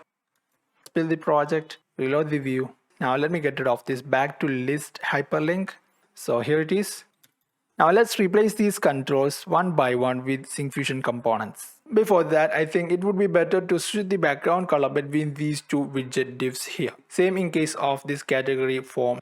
So here we have the transaction add or edit view. The background color of this div is applied from this custom CSS. And that of this second div widget, the background is applied with this style attribute here. Here the background applied inside the widget class is overridden with the style here. In order to switch the background color, we just need to move this style attribute to the form widget here. That's it. Now let me do that for the category add or edit view also. Build the project, back to the view. Boom, that's it. I think this is better because this background gives more attention to the form here. Let's reload the view. Now first of all, I want to replace the date picker here. So back to the transaction arrow edit view. Here we have the form. First of all, let me replace the form groups with the bootstrap class that we have applied inside the view here, which is MB3. So I will do this, open the find and replace window. For that, you can use this shortcut, hold Ctrl, then press F, find form group class, and let's replace them with MB3. Make sure we have selected current document. Now click on this replace all button. Now here we have the date picker. Let me drag and drop this here so that it will become the first element inside the form. Now let me remove this input label combination. Now back to the SyncFusion documentation here, you could see the component date picker. So this is the component that we are going to use. With the given documentations here, you can customize the component as per your requirement. So let me copy paste this into our project. ID will be date. We have not yet implemented the validation. We will do that once we completed with the correct operations of this transaction. Now, like we have done inside this category arrow edit view, we'll be mapping the corresponding model with the property here EJS4. We have done the same for all of the controls inside the category form. Now let's do that for this component here EJS4. So here we have the transaction model. Inside that we have the property date, and we'll be mapping the component into this property. Let's add the placeholder. It will act as a label for the component. And also we have to set this property as always float label type. Now there is a property for this date picker component, which is format. With that we can specify the date format that we want to show inside the component. So it will be MMM, meaning the abbreviation of the month, then date, and then the last 2 digits from the year. So this is how the component looks like. I think this is more than what we need. The default value of this date property is already assigned inside our model here. So that's what we are seeing by default. If you want to customize the component as per your requirement, you can go through the documentation here. There are plenty of customizations available. Just go through them. Now we have to find a SyncFusion component for this category ID. As of now, we already have a collection of categories here. We just need to show them inside a drop-down list here. And once we select a category, the corresponding category ID will be passed to this property category ID. So go back to the documentation here. Here we have the component drop-down list. We'll be doing some customizations on this component because I always concerned about the drop-down list in any of my projects. So first of all, let me copy paste this component. Let's get rid of these category ID controls and let's replace them. First of all, the ID DDL, meaning drop-down list for category. Now let's map this component to the category ID property from the model. Now we have to provide a data source, meaning we have to pass a collection of options to be shown inside the component. The detailed documentation is explained inside this data binding session. So first of all, from our transaction component, we'll be returning a collection of categories. Okay, for that I will be creating a new method, and this is not an action, so we have to mark them with the attribute a non-action method, not something that can receive requests like these action methods here. Okay, so here we go, populate categories. So here we have a variable category collection. In order to retrieve all of the categories that we have, we already have the auto suggestion from the Visual Studio. So in order to use them, just use the tab. So basically we are using the DB context. From that we have the categories DB set. It will return all of the categories that we have from our category table. Now I just want to convert this into a C# list. So toList function can be called. So all of the categories that we have inserted into the corresponding table will be there inside this collection here. Now along with that, for a drop-down list, we need a default first option. So here we have an object of the category model as default category. Let's create a new instance of the class and let's populate the corresponding properties. Category ID will be 0, and then the title, it will be choose a category. Now let's insert this default category into this collection here. So this will be inserted at the 0th index, meaning the first element inside the collection. Now let's save this into the view bag with the key categories. So with this function, we have just saved the collection of categories into the view bag. Now let's call this function inside the add or edit get action method here. Let me replace this default view data here, which is also returning the collection of categories. Instead of that, we will do this. Now let me copy this view back and let's apply them into the component here. Add view back. Let's build this project and back to the view. So here we have the drop down. If you expand the drop down, you could see some ghost options without showing any text. So there are some customizations left. First of all, we need a placeholder which is to be shown as a label. And let's float the placeholder. Now inside these options, we have to specify which property that we want to show inside the text and which is the corresponding option value. For that, we can use this sub tag from the component eDropdown list field. Category ID will be treated as the option value. So this property must be there inside the data source that we have applied here. Okay, and inside the option, we want to show the property title. So we can use this property text. Now let's check whether it is working or not. Boom, that's it. Now instead of the property category title, we are going to use this property here, title with icon, so that we can also see the corresponding icon which is more pleasant on the eye. So let's replace that here. That's it. Now let's add the provision for filtering options from this component here, which is explained inside the documentation here under filtering. For that, initially we just need to set this property allow filtering as true. Now if you expand the drop down, you could see a search box here. So let me try travel. It's not working because these options are having an emoji. So in order to avoid this problem, we can set this property ignore accent as true. And also set the filter type as contains. Now it is working properly fine. Now if you want to limit the height of this pop-up here, we can set that with the property pop-up height. So that's all about the drop down. Now let's replace this amount control here. By default, it is using a numeric text box. So let's use the corresponding alternative, which is numeric text box. So here is the component. So let me copy this and replace the same inside the view here. ID will be amount. Let's map the corresponding model property. And then here we have the placeholder. And let's set the float label type. Build the project, back to the view. So here we have the SyncFusion numeric text box. Here we have the up and down arrows. We should set the minimum value as 0. So that we can assign this property min with 0.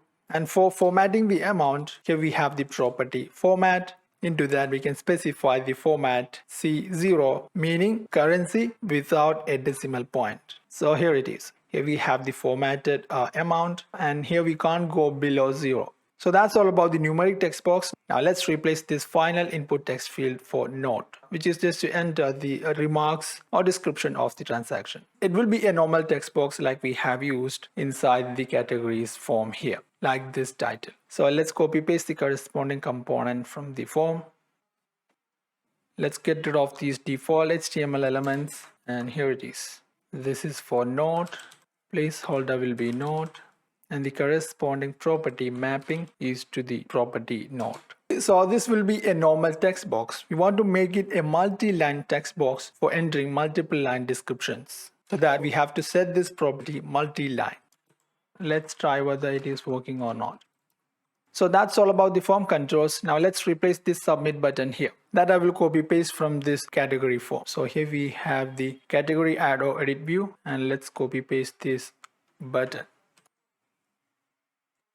So here we have designed the form as per our requirement. Now when we submit this form data will be posted to this action method create, which was the default action method. We have changed that into add or edit. Now let's check what we have inside the action method add or edit of the type post. So this will be enough for the insert operation. So if the model is valid, the insert operation will be happen and we will be redirected to the index view. If not, the same view will be returned with the validation errors, and here again the collection of categories is returned for populating the dropdown. Instead of this, we can make use of this function here.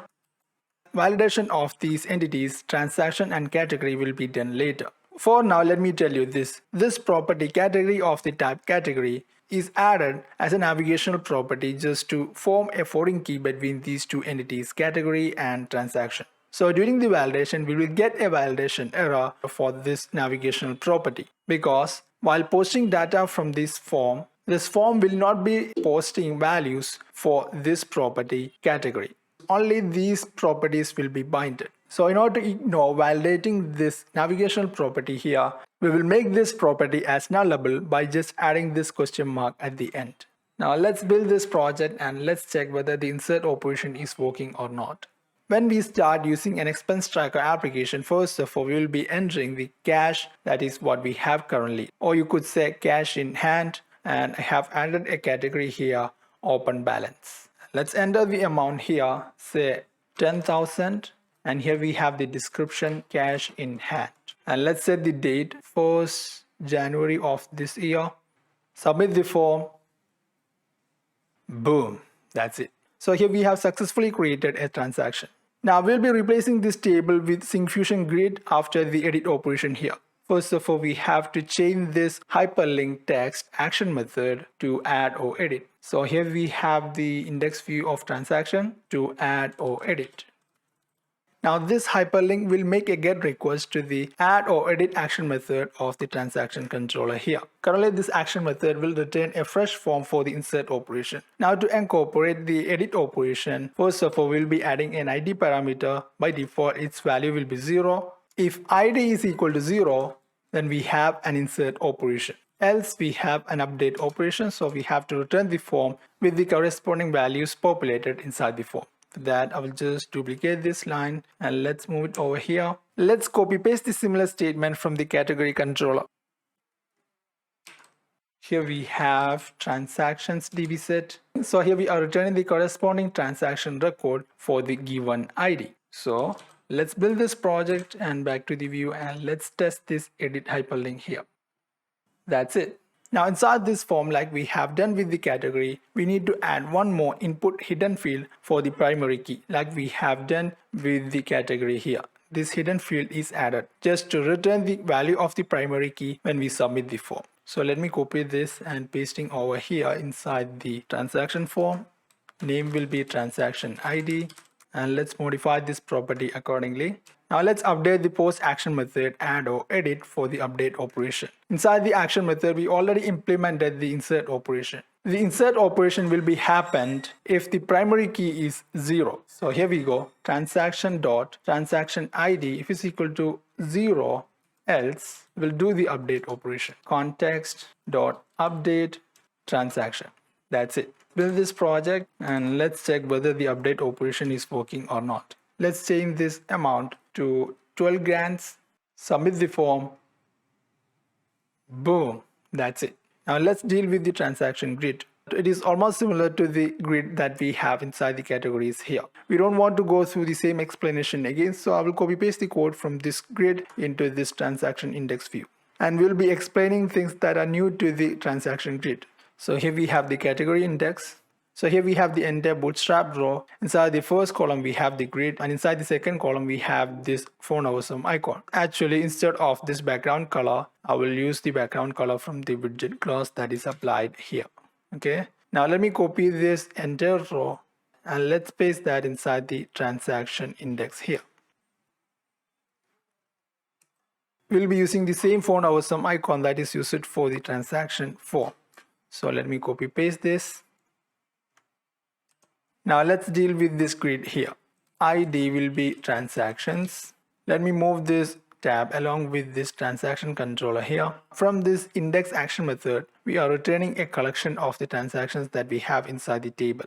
And we are assigning the same into this data source property. We need to show the grid as it is, so these properties regarding the appearance of the component will be as it is. Now let's modify these columns here. First of all, we want to show the category of the transaction. So here we have the transaction model. Regarding category, we have this category ID and this navigation property category. There is no category title as it is. So let's add a not mapped property, which is of the type nullable string. category title with icon. Along with the title, we need the corresponding category icon. Inside the property, we only need the get accessor. Inside that, we will return a string after the ternary operator. So first of all, we will check whether the category is null or not. If it is null, we'll be returning an empty string. Otherwise, we will concat the category icon with the category title. In between them, we need a white space. Now let me explain how this works. Let's check the transaction controller index action method. In order to retrieve the list of transactions, we only need to retrieve the corresponding dbset transactions. Now what does this function does is, for each transaction we have, based on the category ID, corresponding category record details will be fetched into this navigational property category. And that's what we are using inside this get accessor here. There will be situations when category navigational property is null. In that case, we will return empty string. Otherwise, we will concat those two properties. Let me copy this property name and let's use that inside this grid, inside the first column. Okay, so the header text will be category. Inside that, we'll be showing the category title with the icon. As a second column, we want to show the date of transaction. So field is equal to date as it is. And let's set the width accordingly. And then here we have an actions column. Before that, we need the amount. So let me duplicate this column here. This is for amount. Instead of directly providing the amount property from this model, if the transaction is of the type an expense, we'll be showing the prefix minus, and that of income will be plus amount. For that, I will create another not map property. For that, I will just copy paste this property here. Formatted amount.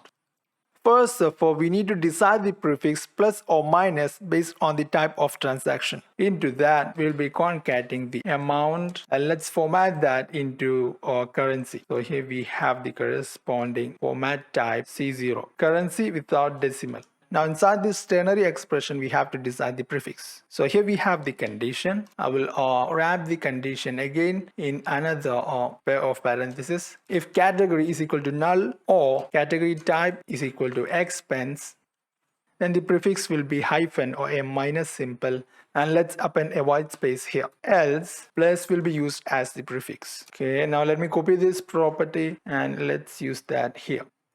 For now, let me comment this actions column. Let's build this project and back to the view. Boom, that's it. As you can see, the date is not in proper format. We can fix that in a bit. Before that, let me add few more transactions so that we can understand how this grid looks like with real-time transactions. So let me go to the new transaction window and I will be adding few transactions here.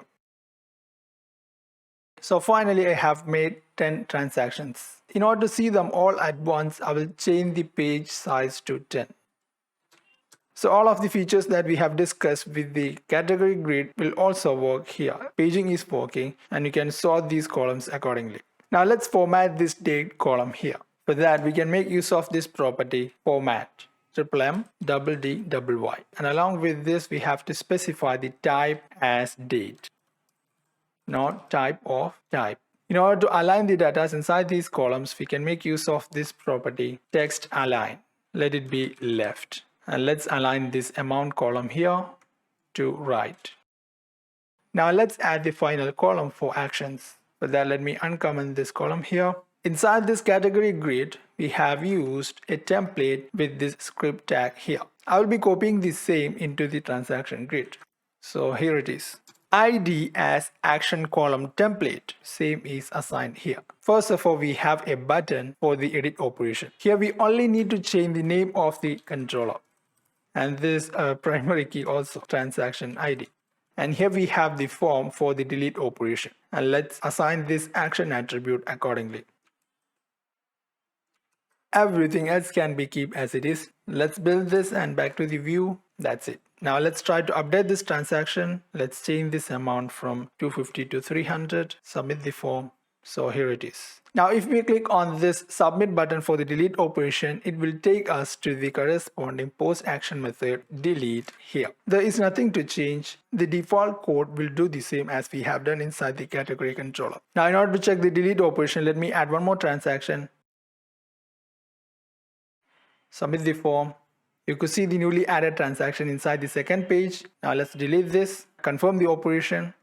Boom, that's it. There is no second page. Now finally, inside these forms for transaction and the category, we have to implement the form validation. So first of all, let's start with the category. First of all, we have to provide validation rules inside the model category here. Here we only have one validation rule, which is for this property title. So in order to submit a category form, user must provide a value for this property title. For that, we can use this attribute required, and inside that we can provide the error message. Now back to the corresponding form, which is add or edit for category. Now along with the SyncFusion component, here we have the default span. It is there by default from the scaffolding mechanism. Okay, so if there is any validation error regarding this title property, it will be shown inside the span. And here, let me change the font size with the bootstrap class like this. Now let's get rid of the remaining span for validation. These are not required inside the form. So in this project, I'm only implementing the server-side validation. So let me comment this line so that we can disable the client-side validation. Now you can go through the documentation for client-side validation. Let's search for validation here. You could see how validation can be done in various components. For example, let's check this documentation here. So here we have a form with the form controls, and using the JavaScript code, they are specifying the rules for the validation. So if you want to implement the client-side validation, please go through these documentations. Now back to our project. Let's try to submit this form without a title. Boom. So here we have the validation error message. Now let's implement the same inside this transaction form also. Open corresponding model transaction. First of all, we have the category ID. So it should not be 0. So there should be a value selected from this drop down here. This is invalid. We should select an option other than this default option here. For that, we can make use of this attribute range. And here we have the minimum value. And here we have the maximum value, that of integer. And let's specify the error message. Please select a category. Now we have to have a similar validation for the property amount. So let me copy paste that here. Amount should be greater than 0. Now let's open the transaction add or edit form. So here we have the drop down for category. Now let me copy this span from here for the drop down. So the validation error for the property category ID will be shown here. And let's apply the extra class fs6. There is no validation for the date picker. By default, current date will be selected. So let me remove this span from here. Validation error regarding amount will be shown here. Let's add the extra class fs6. There is no validation regarding note. And let's comment this script session here. Build the project, back to the view. Let's try to create a new transaction, submit the form. So here we have those validation error messages. So that's all about the validation. Again, if you want to implement the client-side validation, you can go through the documentation that I have shown here. If we get into that, the tutorial will be even lengthy. So I will leave that up to you as a practice. Let me close all of the tabs except this layout view here, and let's create a dashboard controller. I will select MVC controller empty, dashboard controller. Now let's add the corresponding views. For that, first of all, we have to add the folder with the same name, dashboard. And let's add a view.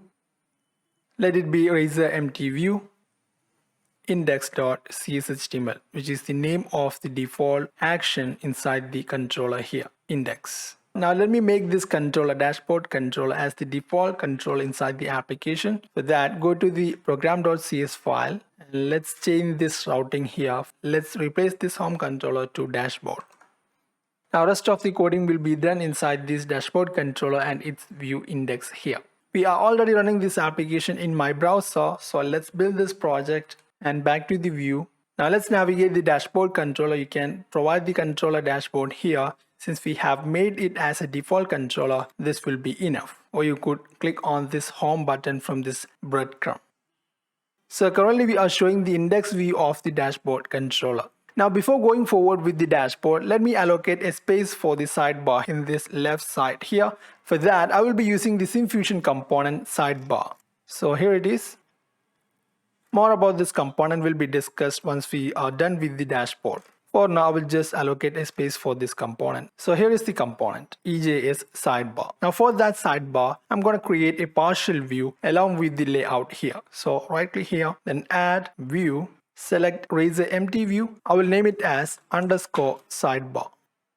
Now we want to show this sidebar inside this layout just before the content. Content will be shown here and the sidebar will be shown here in the left side. For that, we can add this sidebar partial view into the layout page here. So here we go, partial, and provide the name of the view that we have just created, sidebar.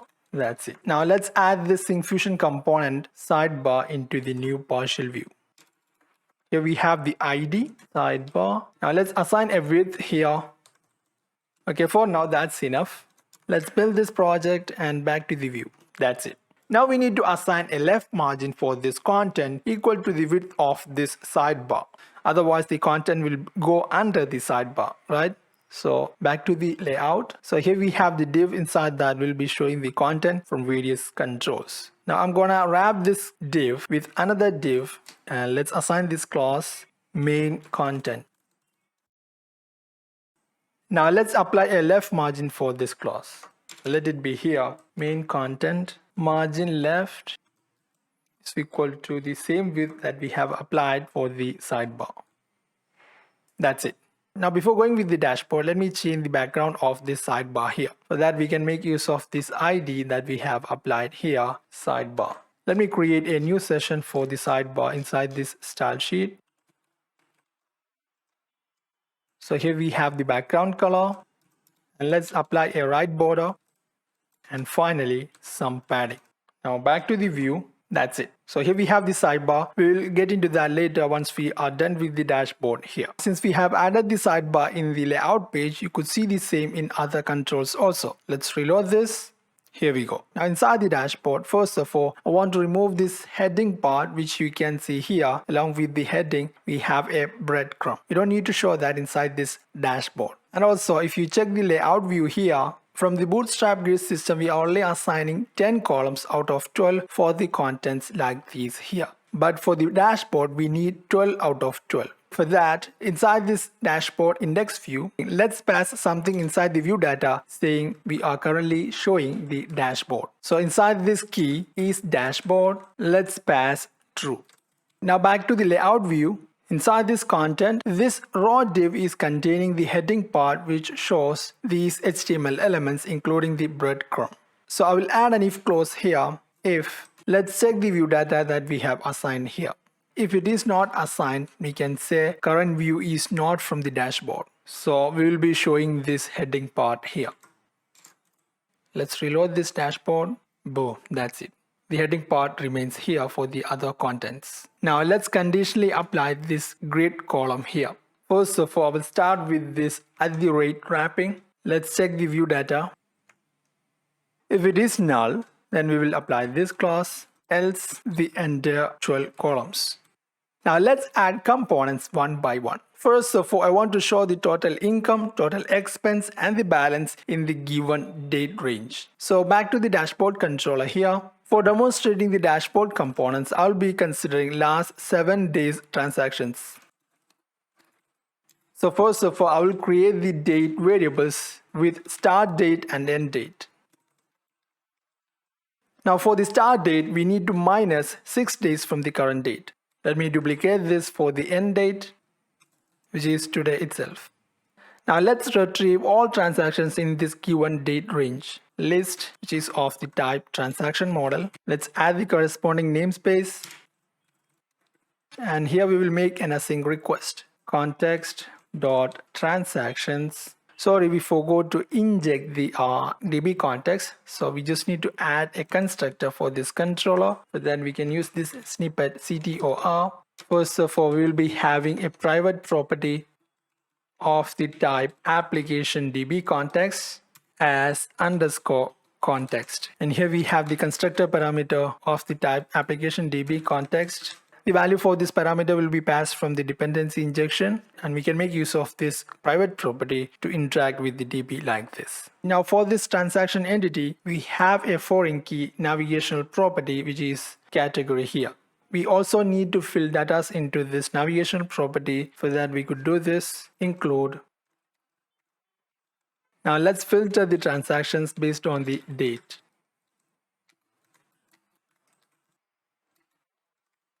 And finally, let's call this async function here. Now, since we are using an async method, we have to change this action method return type as task action result. Now, in order to use this include function, we have to import this entity framework here. Now, inside this list of transactions, we have all the transactions that we have to consider for the rest of the dashboard here. Now, let's find sum of amounts for income transactions. So here we go. Total income. We can calculate that from this collection, selected transactions. We have to filter all the transactions where the transaction type is income. So here we have the navigational property category where we have the type property and it should be equal to income. Now let's call the aggregate function sum over the column amount. Now let's save this to the view back. And let's convert this to a currency format. Now we want to find the total expense. For that, I will copy paste this below.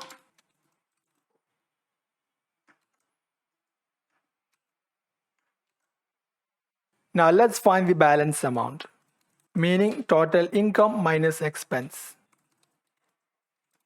Now let's save the same into the view back. Now let's show a cart element inside the dashboard for each of these three summaries. It will be shown inside the dashboard at the top. So here we have the dashboard index. Let's add some summary widgets. Then here we have the bootstrap grid. Let's add some bottom margin. Here we have the first widget. Now let's apply the flex box as row. Now here we have the custom class widget. We have already added this class in our style sheet. Now here we have some additional classes, summary. Since we are dealing with income inside this widget, we have added this custom class income. Now inside that we have two divs like this. Inside this div we'll be showing a phone over some icon. Let me copy these flex classes from here. Instead of flex row we have flex column, justify content center, and let's apply padding from all sides of the range 5. Now here we have the phone over some icon.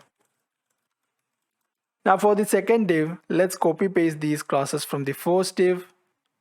For aligning the content horizontally and vertically in center, we will apply this class, and let's apply some padding on y-axis of the range 3. Inside that we'll be having a span, and we will apply this bootstrap text class lead.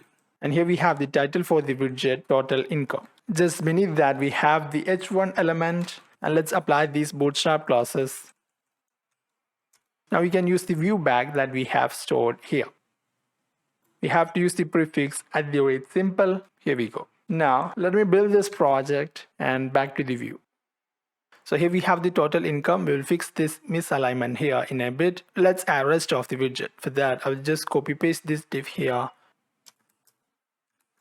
This is for expense. Now based on the custom class that we have applied here, we'll be changing the appearance of the elements inside it. Total expense. Now let's replace the same inside this view back key. Now let's do the same for this balance widget. For balance, the corresponding view back key is balance itself. Now let's add the CSS rules for these custom classes: summary, balance, expense, and income. So here we have the style sheet, site.css, and I'll be adding the custom CSS for the widgets under this existing session here. As always, I will be pasting the CSS rules directly here. So here we have applied some styles based on the presence of the summary clause, and the containing font over some icon color will be decided based on the presence of these classes. And here we have added an extra rule which is required for the chart elements that we are going to add in a bit. So here we have defined the custom classes that we have used inside the index view here. Now here we forgot to wrap these widget divs with the bootstrap column divs. So let's add that here. Class is equal to call md4.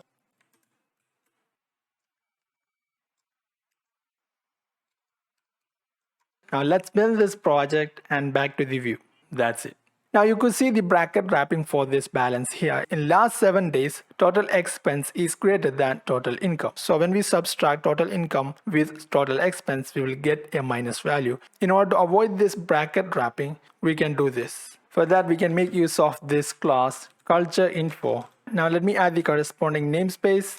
Now this deals with the local conventions for data like string, date, amount, etc. Now we are going to modify the default culture. So here we go. We will create a specific culture and we will specify it as US. Now let's change the number format.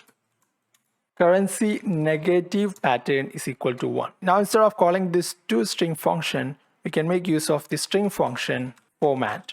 Here we have the new culture and let's pass the currency format here. And here we have the amount that we want to format. Back to the dashboard, that's it. Now, in order to avoid the negative balance, let me modify the list of transactions. Now, let's reload this dashboard. That's it. For better user experience, you can add a drop-down list on top of this dashboard so that the user can choose the date range of transactions for the charts and other widgets below it, whether it is last 7 days or last 30 days or this year, etc. Now, let's add rest of the SyncFusion chart elements. So here we have the SyncFusion demo page for ASP.NET Core. I have given the link in video description and let's go for the charts here. Now first of all, I want to show expense by category, meaning how much we spent in each of the expense category. In this left side menu, we have plenty of SyncFusion components for visualizing and summarizing the data that we have inside the application. First of all, I'll be using this component here, donut, under accumulation chart. So this is how the element looks like, and here we have the corresponding responsible code. With this chart element, we want to show the expense in various expense categories. Now you could see the detailed documentation on these chart elements inside the documentation here. Okay, so here we have plenty of components related to chart, and at the top here you could see various common things that you can apply across all of these chart elements. Now in order to make use of this donut chart, we have to use this element here, accumulation chart. So back to the index view. Here we have done with these summary widgets. Let me collapse these one by one. Now we'll be adding a donut chart, then followed by a spline chart. Here also we'll be using the Bootstrap grid system, so let me copy paste this div here. Inside that we have the grid column with 4 columns.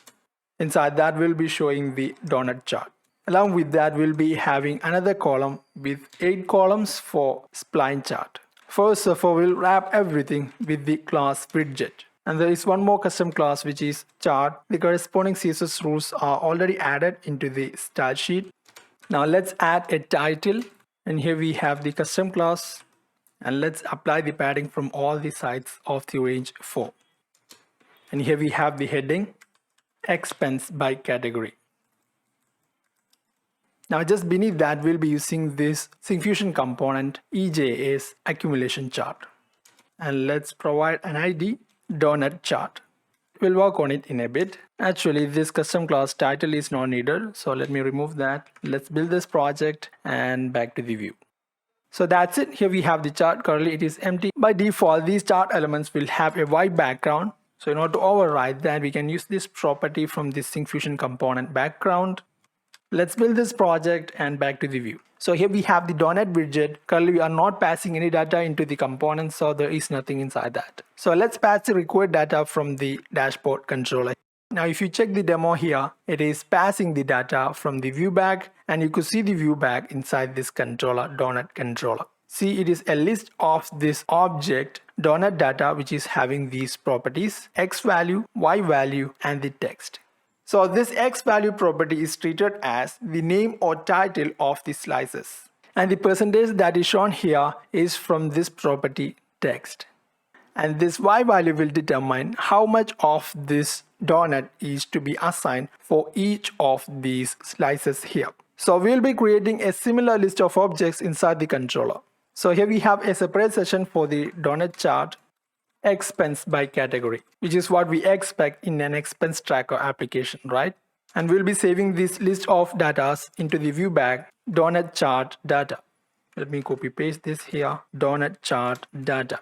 We'll be using the same list of transactions that we have already retrieved into this list.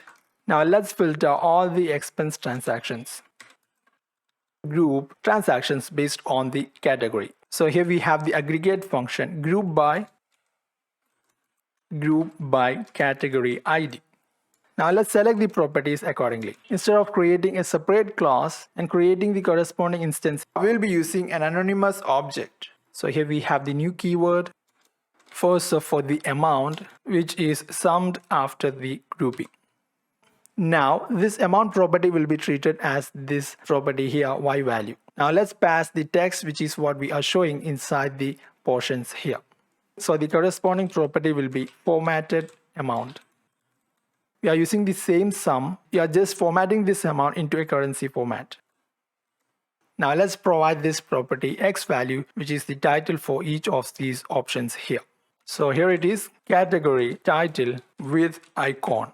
So that we have to use this first function. Hope you know the need of this first function since we are dealing with a group query here. We are concatenating the category icon with the title. After all, let's call this method toList. Now let's pass this view back to our donut chart. For that, we have to create another child component called accumulation series. So here we have the parent series collection. Inside that, we have the accumulation series. Now let's pass the data source with the viewback. Now we need to map each of these properties here, property names, to these corresponding mappings here, x value, y value, and text. For that, we have these properties. X name is equal to title with icon. Y name will be this amount property here. Now the label for each of these labels here with these percentages will be assigned with another child tag accumulation series data label. And with this property name, we can map this property here, formatted amount, which is what we want to show on these portions. So let's use this property formatted amount. Okay, that's enough with the data label. Here we have a typo inside this property data source. You can easily detect the misspelled property from its color itself. The highlighted color will be different from the properly typed property. Let's correct this to data source. Let's build this project and back to the view. Boom, that's it. Currently, as you can see, the labels on these portions are not shown. In order to show that, we can explicitly mention that with the property visible as true. It's not necessary to assign the property with the boolean value true. You just need to keep the property here. Let's build this, back to the view. That's it. Now here we have a pie diagram instead of a donut chart. Now in order to make this switch into donut chart, we just need to do this. We just need to assign this property inner radius. So the inner 60% of the pie diagram will be removed. Let's build the project.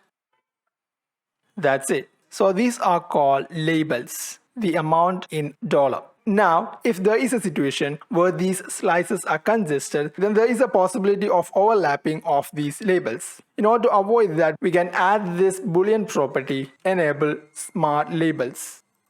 So this is what we call labels, and these mapping to these slices here are called legends. Now let's customize these legends. For that, we'll be adding another tag, accumulation chart legend setting. First of all, let's assign the position as top. Now as a prefix to these legends here, we have a complex icon which you can see along with all of these legends. Instead of that, we just need a circle. For that, we can make use of a property from this tag accumulation series legend shape. Let it be circle. Now we have a perfect circle. Now if you click on these legends here, you can toggle the visibility of the corresponding portions inside the chart. If you want to disable that provision, you can add this property toggle visibility to this tag here. By default it is true. To disable the feature, just pass false here. Now let's change the font style of these legends. For that, we can use this child tag legend settings text style. First of all, let's set the color as white. And let's change the size also. Let's build this. That's it. Now there is one more feature that I want to enable on this chart here, which is tooltip. For that, we just need to add another tag, accumulation chart tooltip settings. Now you could see a tooltip along with each of these portions here. So that's all about the donut chart, which is describing expense in each of the category. Now let's add one more chart, which is Spline Chart, which you can see inside the demo here, Spline Chart. So this is how it looks like. You could see the corresponding documentation here under chart. So here we have the basic overview of the chart element, and if you go through the documentation, you could see under this basic chart, by using the same component EJS chart, we can choose various types of chart with this property type. So this is a line chart, which you can see here. This is what we call line chart. Okay. Now this is another type of chart, step line, which you can see here, step line. Like this, there are plenty of options, but in our program, we'll be using Spline Chart, which you can see here. Okay, so back to the index view. So here we have the second div for the Spline Chart. Into that, I will copy paste this widget div here. Now let's modify it accordingly. With this chart, we are comparing income versus expense. Now instead of this donut chart, we'll be using this component EJS chart. And here we have the ID Spline Chart. Let's build this project and back to the view. So here we have the chart element. Now before going forward with the chart component here, let me add few more transactions into the app. Now back to the dashboard, reload the view, and here we have the updated donut chart. I forgot to sort these categories by the amount that we have here. So let's do that. Inside the action method here, we just need to call this aggregate function order by descending. So the first category will be having the maximum expenditure, and we want to make this sort on this column amount that we have created here. Let's build the project. So here we have the categories in the sorted order. We'll be changing color of these portions in a bit. Now let's go ahead with this spline chart here. Now first of all, let's start from changing this white background. For that, I will copy paste this background property from the donut chart. Now like we have added a series collection here, we need the same inside this chart component also. So here we have the parent tag series collection. Inside this we can have any number of series like we can see inside the demo here. Here we have 3 series. Each of these curved lines represent a series. In our component here, we'll be showing a series for income and a series for expense by date. So on the x-axis, we'll be showing the last 7 dates. So each of the series, whether it is income or expense, will be showing some of the amount for that particular day. So in brief, inside this collection, we'll be having 2 series. So this is for the income. Let me duplicate this for the expense. Now let's generate the corresponding data from our action method here. So here we have the spline chart session where we are comparing income versus expense. First of all, let's deal with income. Now before getting into that, let me create a custom class here called spline chart data. It contains 3 properties. First of all, a string property day for saving formatted date. This is for income and one more for the expense. Now let's create a list of the type this spline chart data class. So here it is. I will name it as income summary. We are only considering last 7 days transactions here, so I will use this collection, selected transactions. Let's filter income transactions. Now let's group based on the date of transaction. Now let's select the properties. With that, we'll be creating an instance of the class spline chart data. New spline chart data. Now let's populate the properties accordingly. First of all, day, we have to call this method first. From that, access this property date, and let's do the date formatting here. We only need the day and month, and finally the sum of the income for the day. Now finally, let's call this function to list. Now let's create one more collection for the expense. So I will copy paste this and let's change accordingly. Instead of income, we'll be using this property expense. Now if you look at the data passed to this demo here we have a list of objects, and each of these objects represent a day in this graph, meaning a point on this x-axis here. And in that same object, we have to pass value for 3 different series here. See, here we have 3 values for each of the series that we have. So in order to pass a similar list of objects like this, we have to combine both of these lists of income and expense by their date. So that's what we are going to do here. First of all, let me create a list containing last 7 days date. Now we can make use of this function enumerable, and let's specify the range here. Values including 0 up to 7. The value 7 will be excluded in this range. Now we can call this function select. So here we are basically making 7 iteration. Inside that we are just incrementing the date by 1 day. So the start date is the inside this property here. On each iteration we will add the value from the iteration variable I. So initially its value will be 0, meaning there is no change. Then on each iteration it will add 1 day to this start date. Now we want to convert this date to this same format here. Finally, let's call this method to array. Now you might be wondering, let me correct this convention. Let's change this to uppercase. Now you might be wondering, why do we need this third list? In last 7 days, there might be days but there is no transaction either of the type income or expense. So in order to prevent from skipping a date without any transaction, we are using this list here. So we don't skip any of the day in between. Now let's combine these 3 lists and we'll be saving that into the view bag with the key Spline Chart data. So here we have the link key expression. Day from the list last 7 days is joined with the income list. On this condition, day, which is the formatted date from this last 7 days, equals income.day. And the result can be referred as day income joined. So basically this becomes an inner join, meaning only the records that satisfy this condition will be selected. That's not what we want. We need all the days from this list independent of whether we have an income transaction on that day. So we have to use left join. For that we could do this, just calling this method default if empty. Now into it, let's join the expense list. Here also we are using the left join, so let me copy paste this. Now finally let's make the selection. Here we have the anonymous object with these properties. Day is equal to the day from the list of days here. Then income, and here we go, we will be checking whether income is null or not, meaning there will be dates without any income transaction. If that's the case, we will return 0, else the income from the table income. Now here we have the expense. Now we will be making use of this view bag in this series here. So first of all, we have the data source property. Into that we can pass the view bag that we have created here. Now we have to map the data on x-axis and y-axis. For that we have these properties x name. Into that we'll be mapping this property day.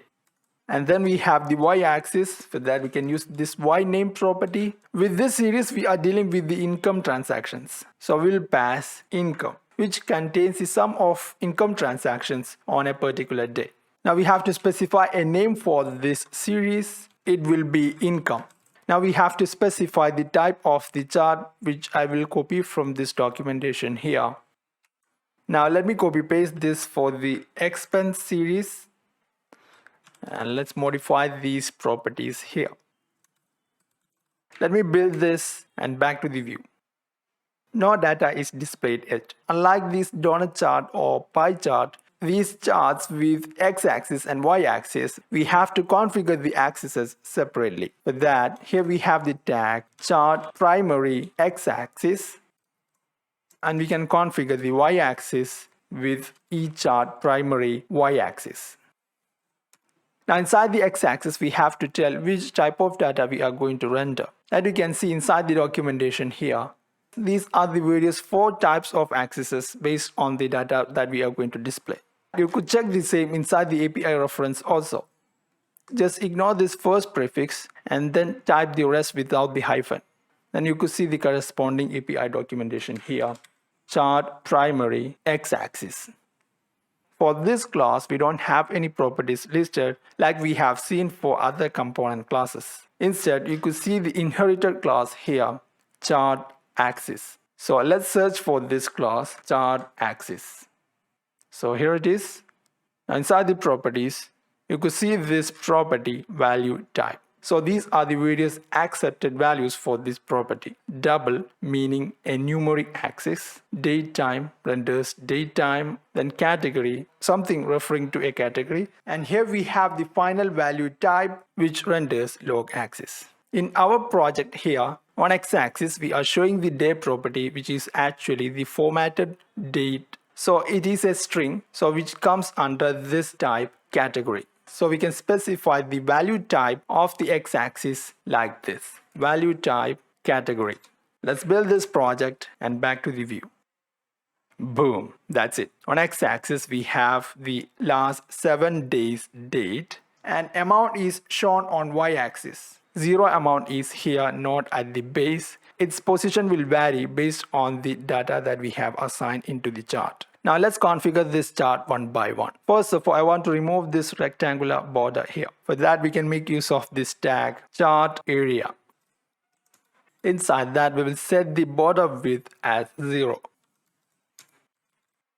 Now let's remove these horizontal and vertical lines representing points on each axis. For that, we can make use of these existing tags, primary x-axis and primary y-axis. So here we go. We will set the grid line width as 0.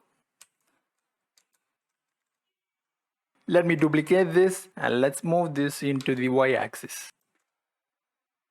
It is too much, right? So let's keep the horizontal lines with some custom styles. I will set the width as 1 and let's apply a light color. Now instead of a solid line, we will use dashed line. So here we have the proportion of the width for the dash and in between white space. Okay, sorry, by mistake I have changed the area border. Let me cut this and paste into this y-axis. And here we will keep the width property as 0. Now let's remove these tick lines along with these x and y-axis values. For that we can use this tag major tick lines. Width is equal to 0. Let's duplicate this and let's move this into the y-axis. Build this. That's it. Now let's change the thickness of these lines here. For that we can use the width property on this series tag here. Width is equal to 3. Let me copy paste this for the expense series also. Okay, now let me show you how to change the color of these series lines here. We just need to use the property palettes from the e-chart. So here it is, palettes, and here we will be passing an array of strings in C#. So I will apply these two colors here. Let's build this. That's it. Now similarly, you can change the colors of these donut chart slices. You can use the same property palettes. So let me copy paste this into the accumulation chart here. In accumulation chart, the property is there inside the accumulation series. Here I will be passing 10 hexadecimal colors. Let's build this and back to the view. Here it is. So that's how we can customize the color. Now let's deal with the legends like we have done inside the donut. For that, after this series collection, we'll be adding another tag, e-chart legend settings. Let's copy paste that from this donut chart here. Let's replace this accumulation chart with chart. Build the project, back to the view. So here we have the legends. Let's move this to the right side. For that, we can use this property alignment. And let's assign it as 4. Now we have to apply a tooltip like we have applied here. That also I will copy from this donut chart. Remove this accumulation. Let's build this, back to the view. So here we have the tooltip. Now the tooltip is different for different series at a given date. Now instead of that, we want a shared tooltip so that if we place the cursor here, we could see both income and expense for this given date here. For that, just set this property shared. See? Now in order to keep this even minimal, I'll remove this y-axis line here. For that, we can use this tag inside the primary y-axis tag, line style, set the width as 0. That's it. Now after these two chart components here, let me add a widget for showing recent 5 transactions inside the app. So let me collapse this chart session here. Now let's deal with recent transactions. So here we have the Bootstrap grid system. And here we have the column with half of the width. Inside that we can add the widget div. Then we have the title that I will copy from this donut chart here, recent transactions. And the content will be shown inside the div. And here we are applying the padding from all the sides except from top. So this will apply horizontal padding, and here we have the bottom padding.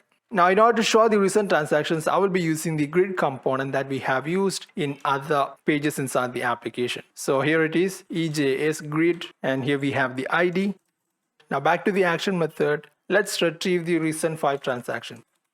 So here we have the view back, a white, and here we have the context, and let's make use of the db set transactions. Now let's populate the navigational property for the category, and let's order this by date in descending order so that we will get the recent transactions. And let's take the 5 transactions after sorting, and let's convert this into a list. Now we can pass this view back to this grid here. Data source is equal to the view back that we have just populated. Now let's copy paste the columns from this transaction grid here, except the last action column. So that's all about the grid. Sorry, here we have a typo, data source. Let's build this and back to the app. Boom, that's it. So here we have the grid containing last 5 transactions. Now if you want to remove this horizontal line inside the grid, you can set that here, grid lines is equal to none. Now for better convenience, you can provide a button beneath this grid for navigating the transaction index view. So if necessary, user can see all the existing transactions. Now in order to fill up this empty space here, I will add a dummy widget. So along with this bootstrap column, I will add a div with the same width. And here we have the widget div. And here we have the child div. Into that, we will be applying the flex classes like this. These 2 classes will make the content at center horizontally and vertically. Inside the div, we'll be showing a phone over some icon. Here we have the text widget saying plus widget. This is a phone over some icon representing a plus icon. Okay, so here we have the dummy widget. In order to have the same width as that of this recent transactions widget, we just need to apply this bootstrap class h100 so that it will apply the 100% width to these 2 divs. That's it. So here we have done with dashboard. Now before getting into the sidebar or side menu, let's replace this navbar with a matching background. Now the existing navbar is created with the bootstrap navbar here. Here we have the layout.cshtml, and here we have the navbar which is responsible for the navbar here. Now you can see various bootstrap navbars if you go to the corresponding documentation. So go to the website getbootstrap.com, then inside the documentation, let's search for navbar. And I will be copying this sticky navbar which will be fixed at the top. So here it is. Let me copy this and let's replace it here. Let's remove this light background. Now let's apply some padding for this container both horizontally and vertically. The first item will be a phone over some icon corresponding to a magnifying glass. And this is where you can implement the search option inside the application. So this will be the first icon. Now rest of the icons will be wrapped within a div like this. Here we have a phone over some icon for showing reminders inside the application. Now let me duplicate this, and this will be corresponding to the notification regarding recent messages or chats. Let's build this and back to the app. So here we have the top navbar. Now let's customize that inside the style sheet. So I will add a new session for navbar here.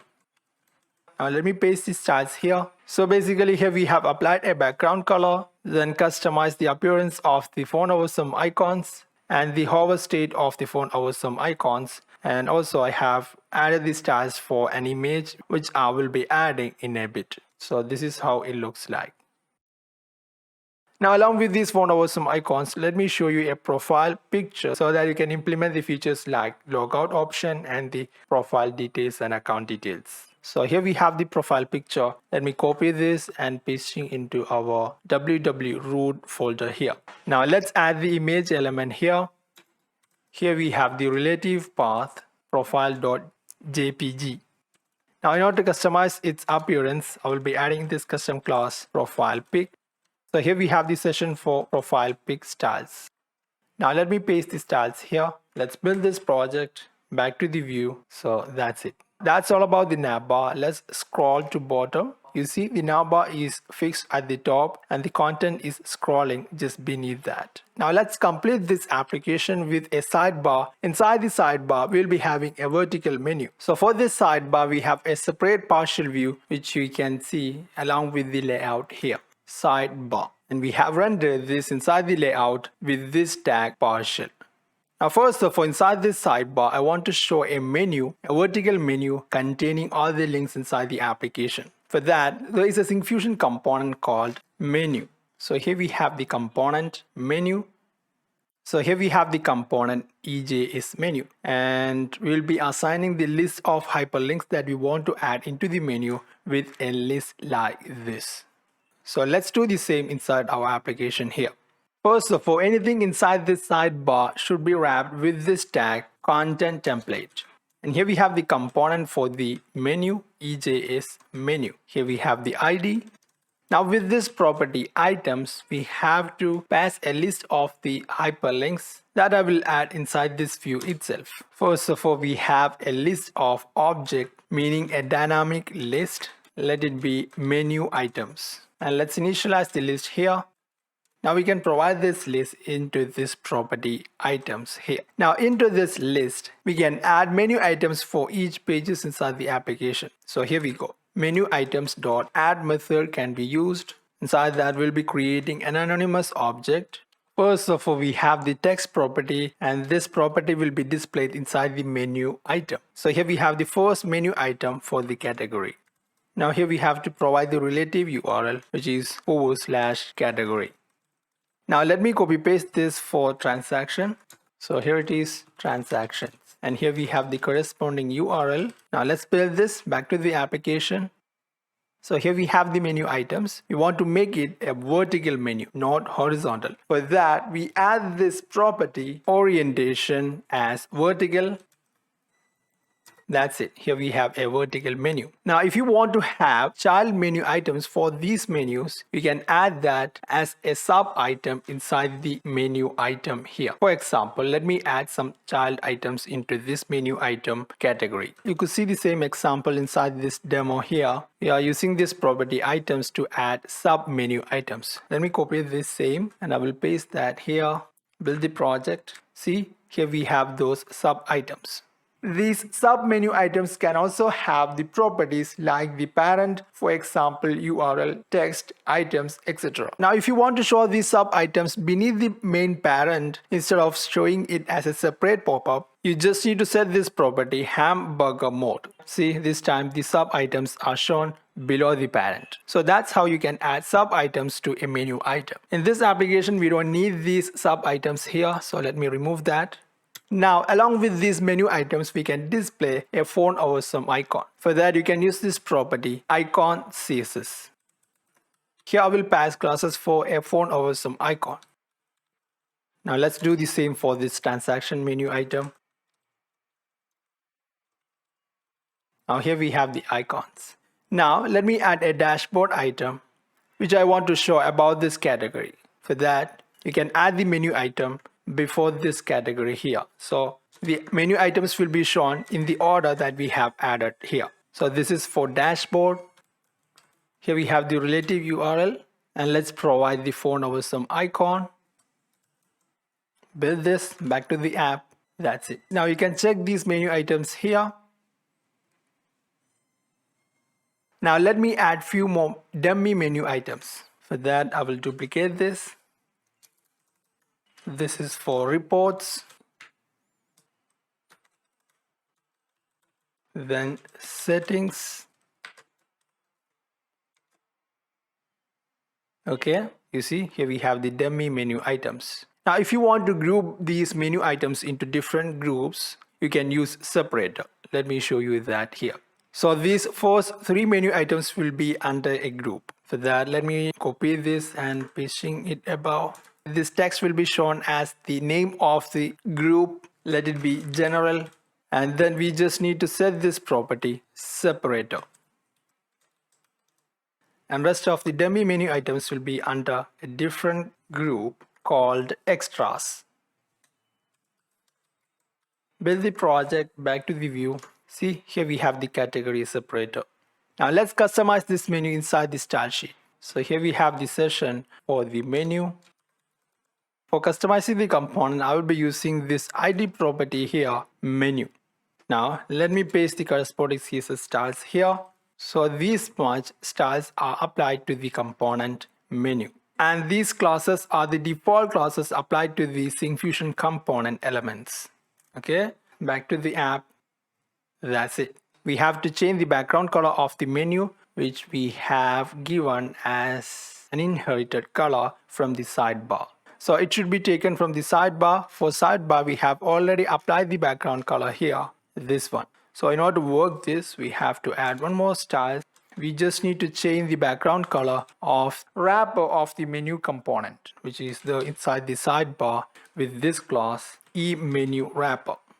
I will set the width as 100% and we will set the background color as inherit. So this will inherit the background color from this sidebar and the menu will inherit the color from this wrapper. Let's save this. That's it. This is a default HTML component used to wrap the SyncFusion component menu. Now just about this component, let me show the logged in user details. So back to the partial view, sidebar, just above this menu, let me add a div. And here we are applying a custom class called profile wrapper. Now first of all, let's show the logged in user profile picture. The same is added inside the navbar here. So let's copy that from the navbar itself, layout view, and here we have the element. And just beneath that we have the user details. Let's apply the flex classes, padding from start of the range 3, and here we have the H6 element, and let's ignore the default margin.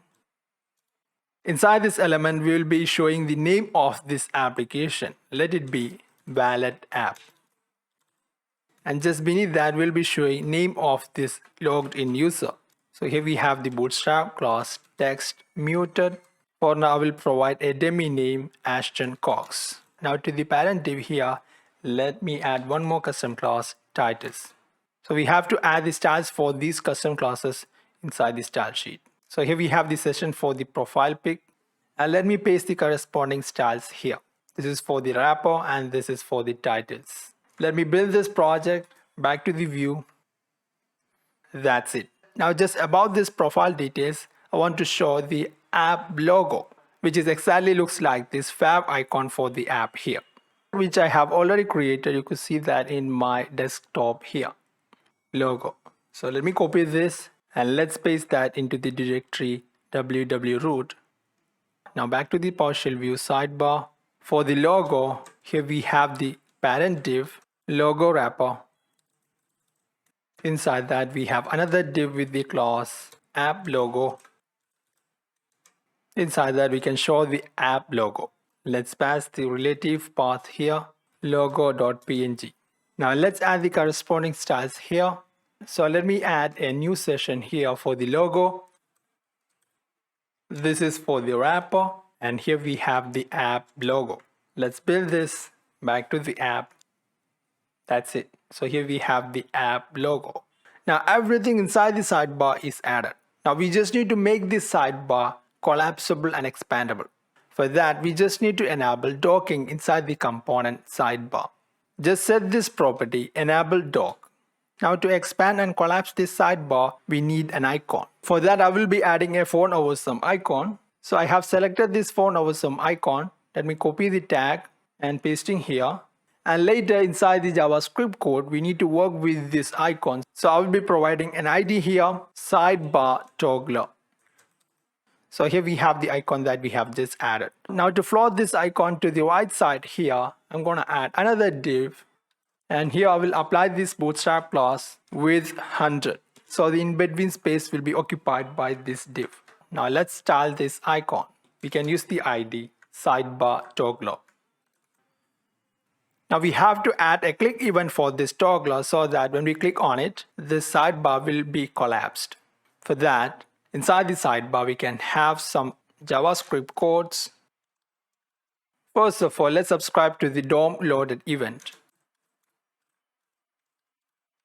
And here we have the function which is to be executed when the content is completely loaded. Inside that, first of all, I'll be creating a variable called docbar. Into that, let's assign the DOM element here, sidebar. So here we go.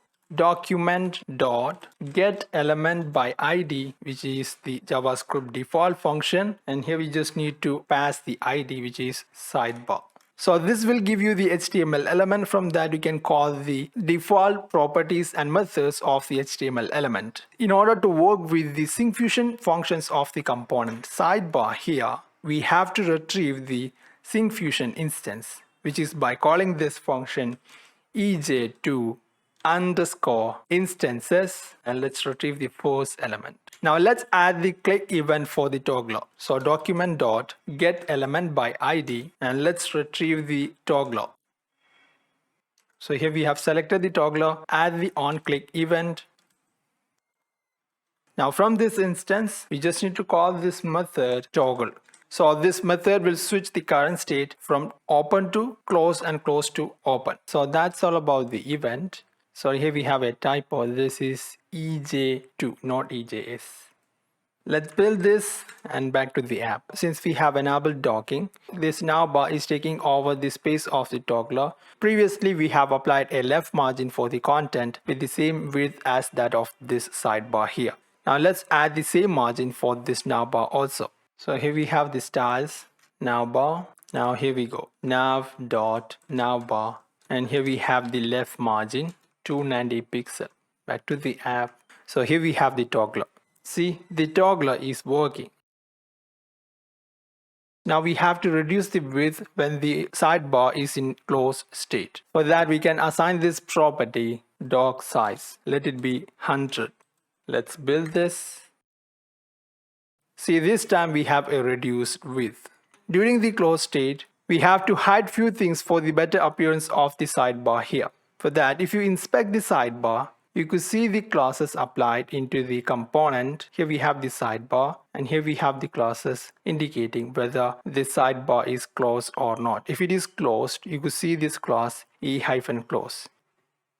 Now if you expand it, it will be applied with this class e-open. So based on the presence of the classes e-open or e-close, we can show and hide the elements within the sidebar here. So that's what we are going to do inside the style sheet side.css. So here we have the session for the sidebar, and here we go. So here we have changed the padding when it is in closed state, hidden app logo when it is closed, will hide the menu item text here. And also the titles inside the profile details will be hidden. So that's what we are going to do with the presence and absence of these classes e-open and e-close. You can check that further. Let me save this back to the app. Let's try that again. See? Now we want to change this icon based on the state of the sidebar. When it is in closed state, we have to use the opposite icon to this icon here. For that, inside this sidebar, I will be only applying the base class. So this is the toggler, and I will only apply this basic class for solid. And the icon content will be applied from this side.css based on the absence and presence of the class e-close and e-open. So here it is.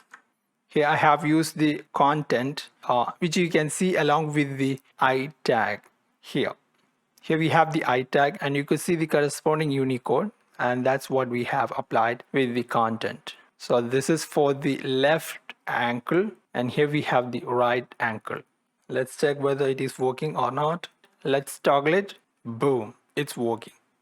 Now finally, I want to show you a bonus tip, which is docking to a target. Let me show you that inside the demo itself. So here we have the demo that I have bookmarked. Let's check the sidebar. So here we have the default sidebar, and let's check this docked sidebar. Now if you toggle the state, you see this content is taking the space where the sidebar is shrinked. Now let's do the same for this sidebar also. For that, first of all, let's wrap the navbar with a div having the class dock target. So here we are wrapping this navbar with this class dog target. Now let's provide the same class inside this sidebar property target dot the target class. Let's build this. The height of this sidebar is reduced. We can fix that in a bit.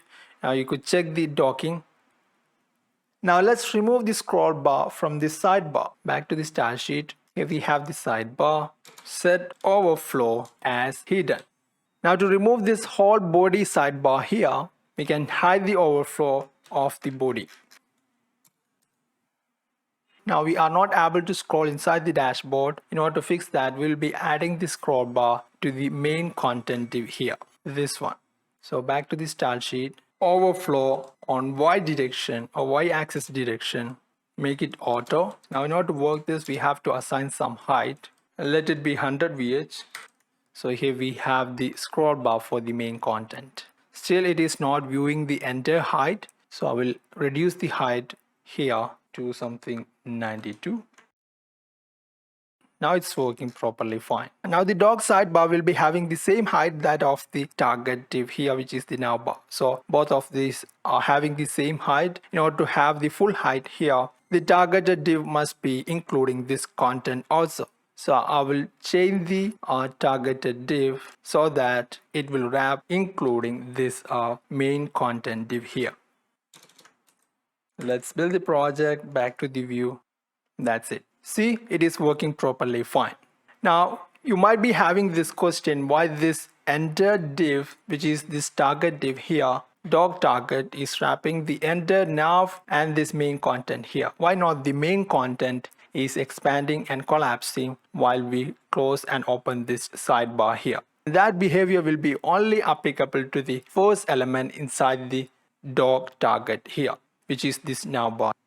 Now if you want to verify that, you can do this. Let's add a div prior to this navbar here, and inside that we have some text. Let's build this, back to the app.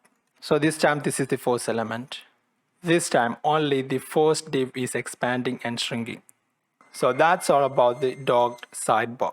Now finally, I want to disable this feature here. If you swipe to the left, this sidebar is getting closed. So in order to disable this feature, I will reset this property of the sidebar, enable gestures. So that's all guys. Here we have created the MVC expense tracker application with the help of SyncFusion Component Library. You can download or clone this project from the GitHub repository link that I have given in video description. For more tutorials like this, you can go through the video that I have given in video description under the title related videos. Thanks for watching this tutorial. Please consider subscribing to this channel CodAffection if you haven't yet. Please like and share this tutorial with your friends and colleagues so that they can also benefit from this. Have a nice day. Bye.